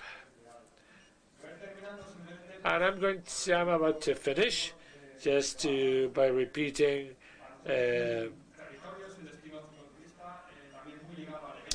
and many people know us just out of the mayor event, but I've also got to say that we try to highlight the significance of Eastern Andalusia. And this is very important because for us it is not just riding a bike. We're very active in social networks. We've got a journal and we hold conversations with different sponsors. For example, we published on the Ramblas, the dry rivers of the area. And when you're walking there or riding your bike with so much sand, you can enjoy it better. We did also a publication on the Filabres hill range. And this helps you understand that it's an ideal place for stargazing. And many people riding the place in the evening tell you that having that canopy of stars is wonderful. And of course,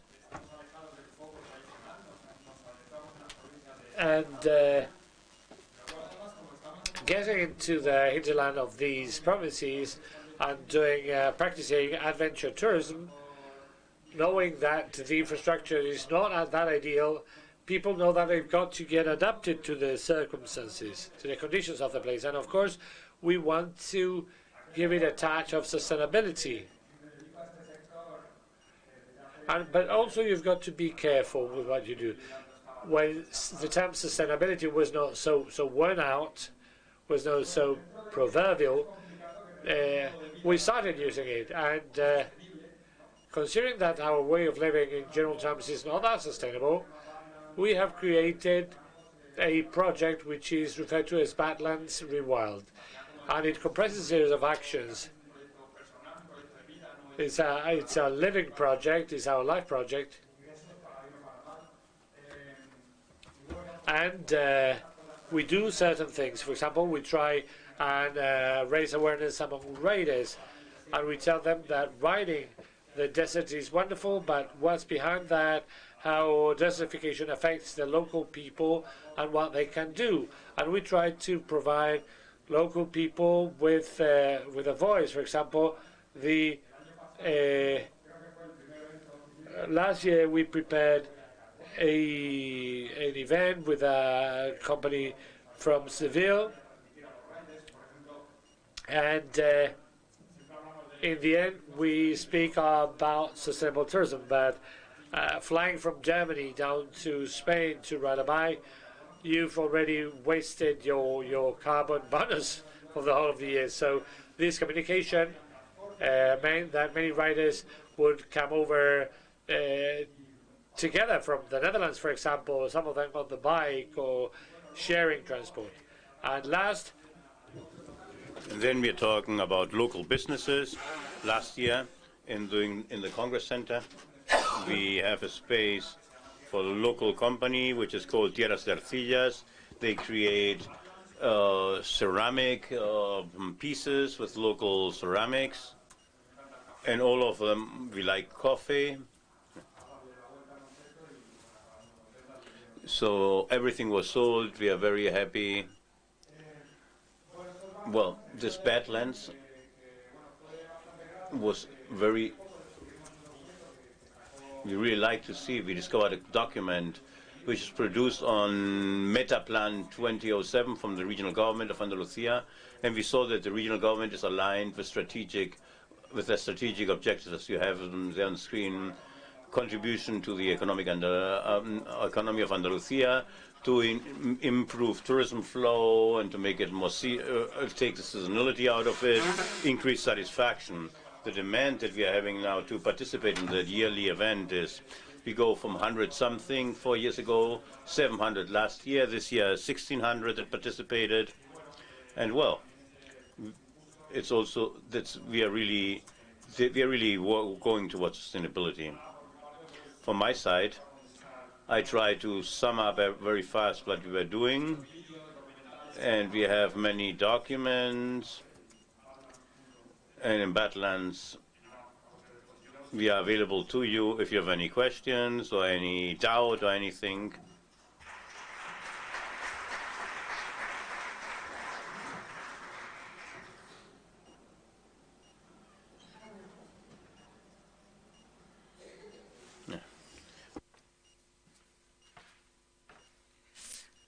Muchas gracias, David, y le ponemos ya.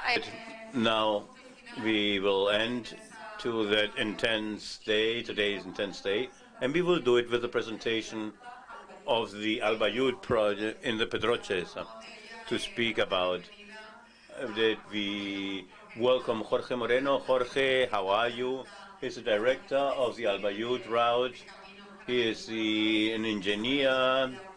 He develops his activity in the private company. He has participated in construction, and he has been working on the road networks of Córdoba. You know the territory very well. You know it perfectly well. And his passion is a bicycle and the love to his land. And they have found this Albayud Bikexperience, the perfect route. And this is Jorge, come over here. Thank you very much. I don't know if you can hear me. Can you hear me? Can you hear me if I go over here? Yeah, we can hear you. So, here. Well, I will for you. Thank you very much in first place to Caroline and all the Andalusia tourism team for allowing us to present our project. It's a young project. We are not even 1 year old. In 15 days, it will be our first year anniversary. And, well, and so I will tell you a little bit what this project is all made of. So, and now I would like to start here. Okay, in the comarca of the region of the Pedroches in the south of Córdoba, and it has a surface approximately of 3,600 square kilometers. We're talking about towns with a low density of population, 50 inhabitants per square kilometer. So therefore, in that scenario, we have almost 1,000 kilometers of public utility.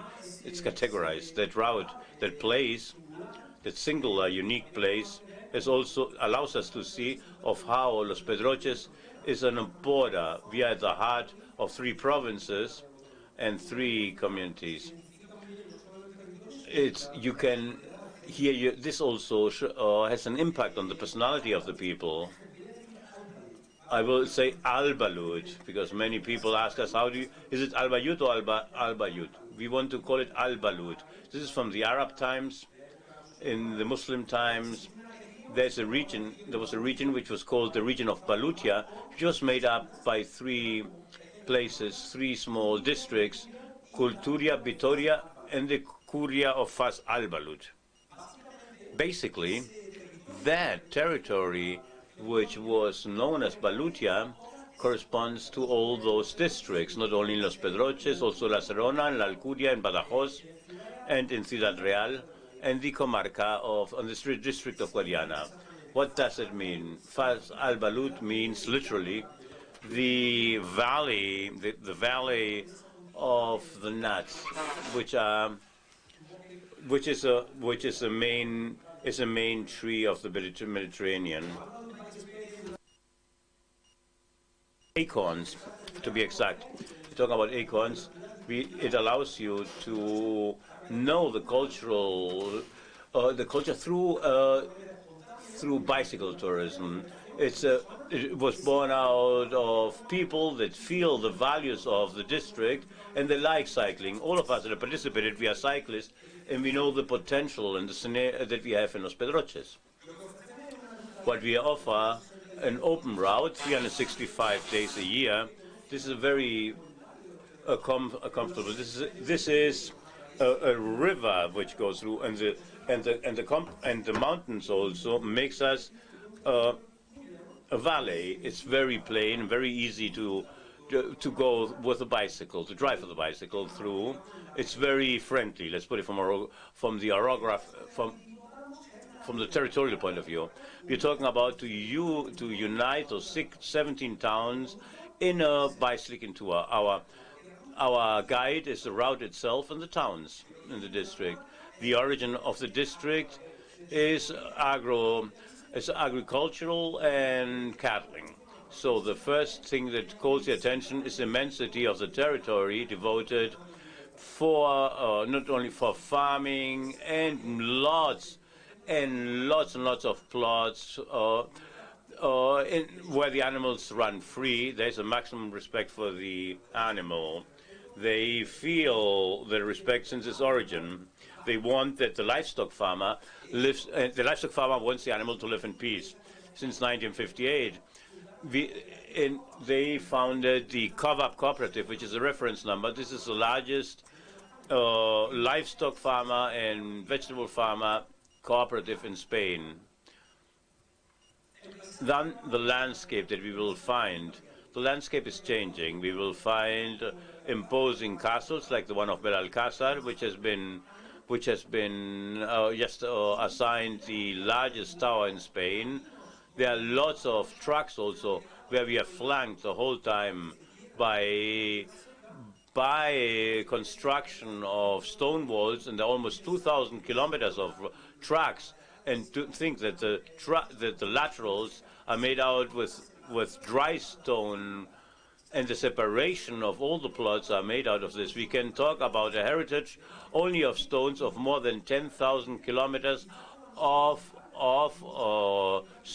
dry stone walls. Some of them you might not be able to visit because they're private, but all the stone walls, they preserve livestock farming. There are lots of open space, very safe roads, and a very, very wild landscape. There There won't be any roads where we won't see any cars, and you will see images like the ones that you're seeing here on the screen. Besides, since 2016, with the start of the dam of La Colada, the water dam, a water reservoir, there was a new ecosystem that appeared with birds, water broods. Here you see this bird, where you see here we can see the splendor of this type of bird species. The most important thing is to get into the towns, to share the trip. The bird, by the way, was a crane. And here you see the streets, to see these little corners that we will find in each of the towns, which are very enchanting, to know the heritage, the cultural heritage, and the architectural heritage, visiting it from the inside, and to enjoy a good talk in each of the bars or taverns. The objective of the road was clear. We had to link all 50 municipalities on a cycling tour. We wanted to do it in 3 disciplines: road, gravel, and mountain biking. The first route that we designed was the road one, 253 kilometers, with more 30% asphalt, 5% is local pebble, it's granite. Believe me, it's gravel. You feel it in your arms. This route is very well thought out. At the end of the day, we try to put emphasis on the design of the route. Why? We wanted to make the experience very comfortable. So we looked for roads with less traffic intensity, roads where we won't have, safe roads without traffic, where we are going to be pedaling by ourselves, practically. The second route was the gravel route with 341 kilometers and 3,000 kilometers of height. It's very well designed. Provincial roads with lots, and 50% of trucks which here you can see here. This route has the highest acceptance rate because anybody can do it. There are trucks that you with a road bicycle, you can go on a bicycle and do it without any type of problems. And the last one, let's call it the one which goes deeper into the territory, which is the MTB with the mountain bike. These are 420 kilometers with 4,000 meters of. These are very hidden and uneven terrains. This you can find it in our web page. It's alpharoad.com. It has all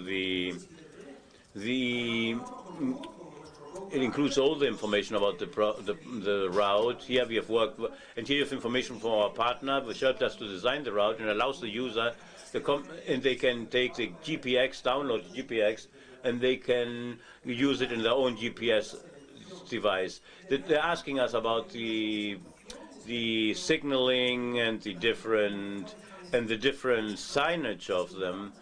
I think the roads are better without so much signage and signs, especially for maintenance, because people later break it and it forces to many things. We believe that any user that comes to visit us, you don't have to have too much knowledge to download a GPX archive or file, and it's an easy route. You won't find many problems in the itinerary. The waypoints, taking advantage that we were going to drive through the 17 municipalities, we selected an emblematic place in each of the towns. A plaza, a fountain, a lookout, and in each of them we asked the 17 mayors for permission to allow to implant a waypoint. What is a waypoint? It's a small sign with a QR code.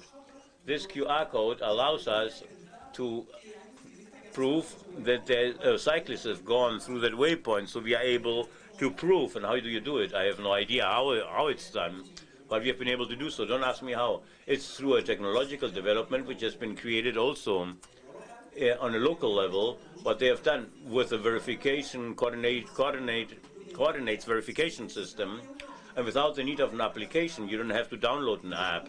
And second, you don't have to register. We don't want anybody to register. We give you the freedom. Anybody can do it. Without the app and without prior registry or inscription, simply with the cam. Once you place you place it on the QR, we are able to prove and we are able to provide information to the user of where he is, the town where he finds himself in, what is the next town, how many people, when are the local holidays. We don't invent. We go. We look at the existing information in the community and. What sense does a waypoint make? Well, very easy. To play, a small play, who is able to finish the route, and what we are searching for was the fact that they had to come. You can provide something that they can take them from they can take from our district with themselves, and we thought about an idea. What better than a small work of art? We also asked a local friend the illustration of a map with the most unique icons or iconic places of the place. And here you have a beautiful map.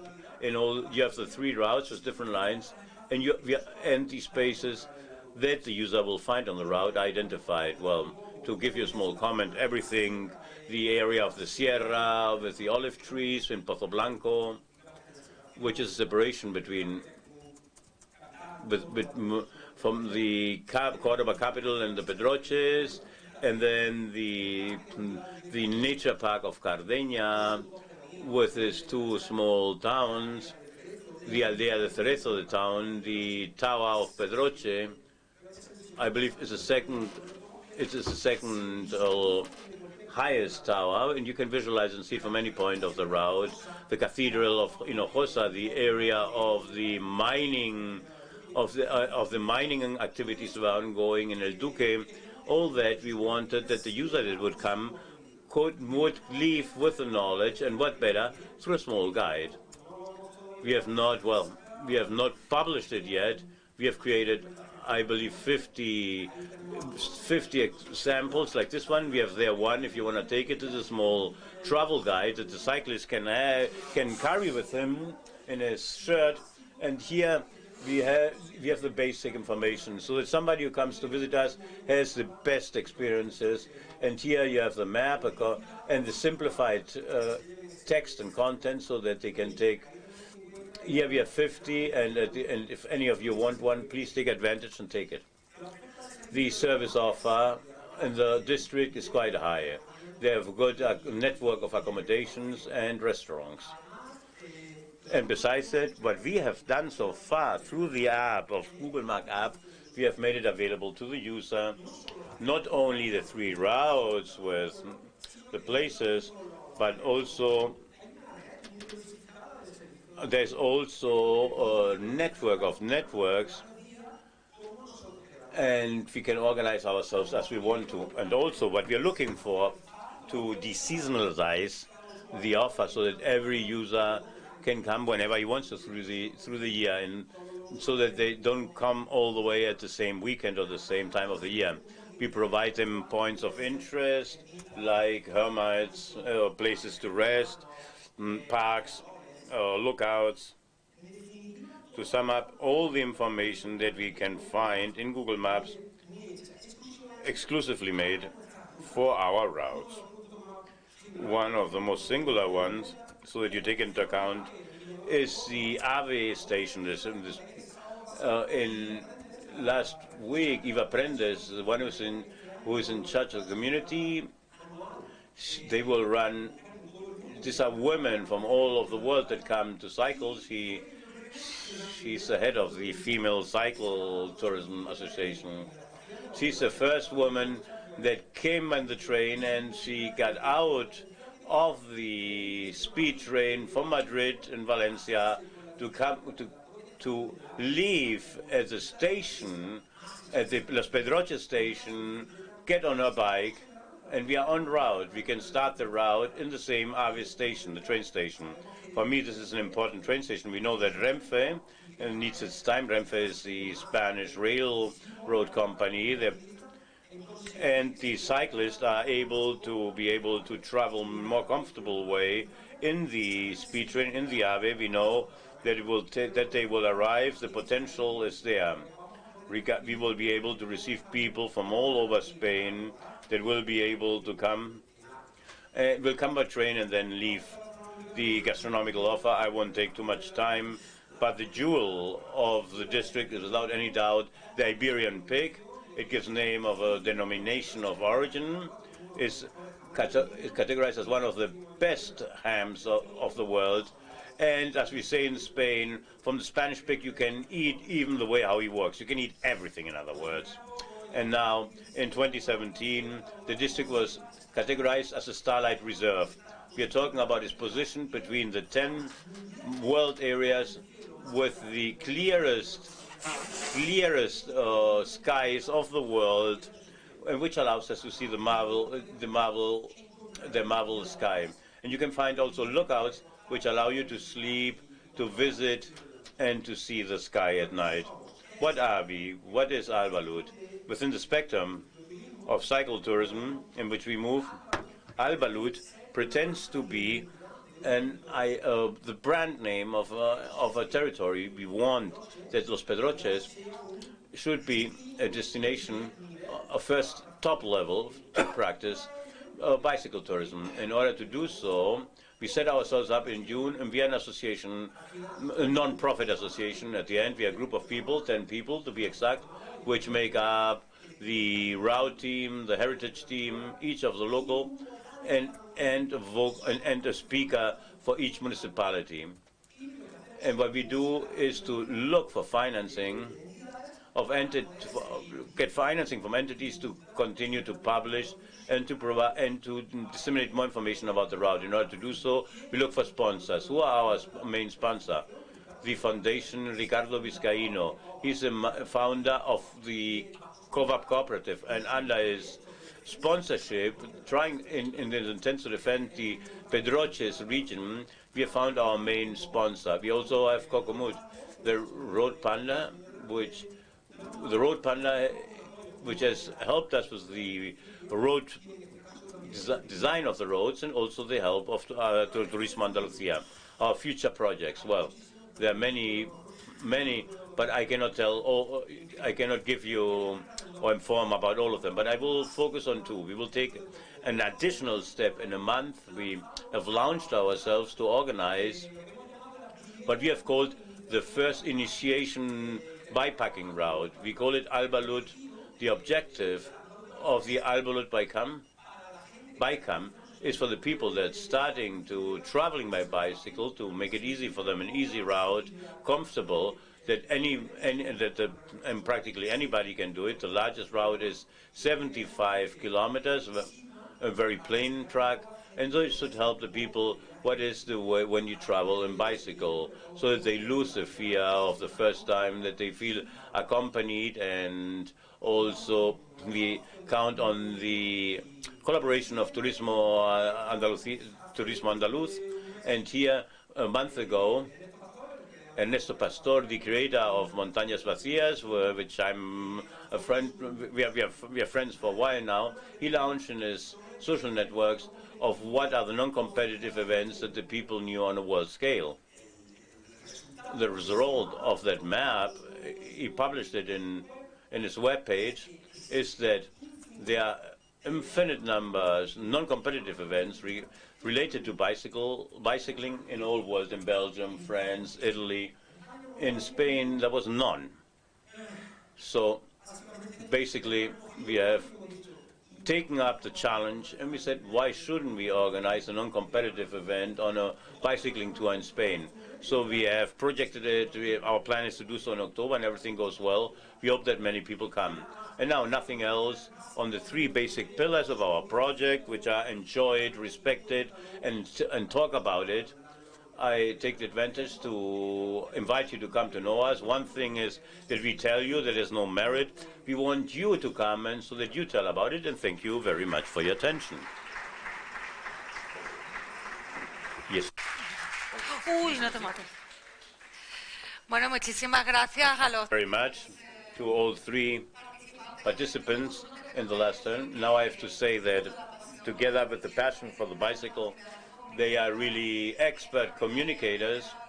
I'm absolutely amazed by it. So, well, Now, this is the end. Thank you very much. Thank you very much for your attention and your participation. We have seen the wealth and the possibilities that the tourism, bicycling tourism, offers in Andalusia.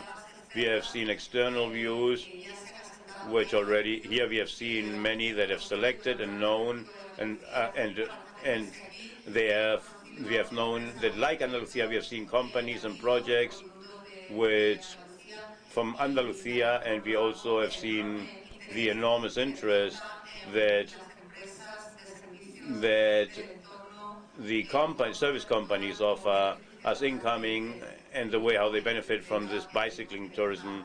And I believe that provides lots of profits and benefits in the local economy of the municipalities on which these routes are organized on. Thanks to all of you. I'm sure you would like to continue to comment and exchanging opinions. We can do it during lunch, which is reserved, will be held in the patio here, so you can go now to the, and we remind you at 4:30 we continue with the day with the networking in our room, and another activity on 18:45, 6:45, the encounter with important cyclists which participate in the 13th edition of the Andalusia Bike Race. Nothing else.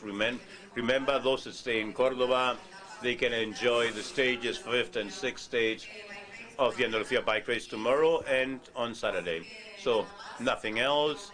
This is the end in Córdoba, and we will wait you in the 4th edition of the Andalusia Bike Experience in 2024, which will be held in Granada. Thank you very much to those that have followed us on the YouTube channel, and nothing else. Goodbye. We see you next year. Bye.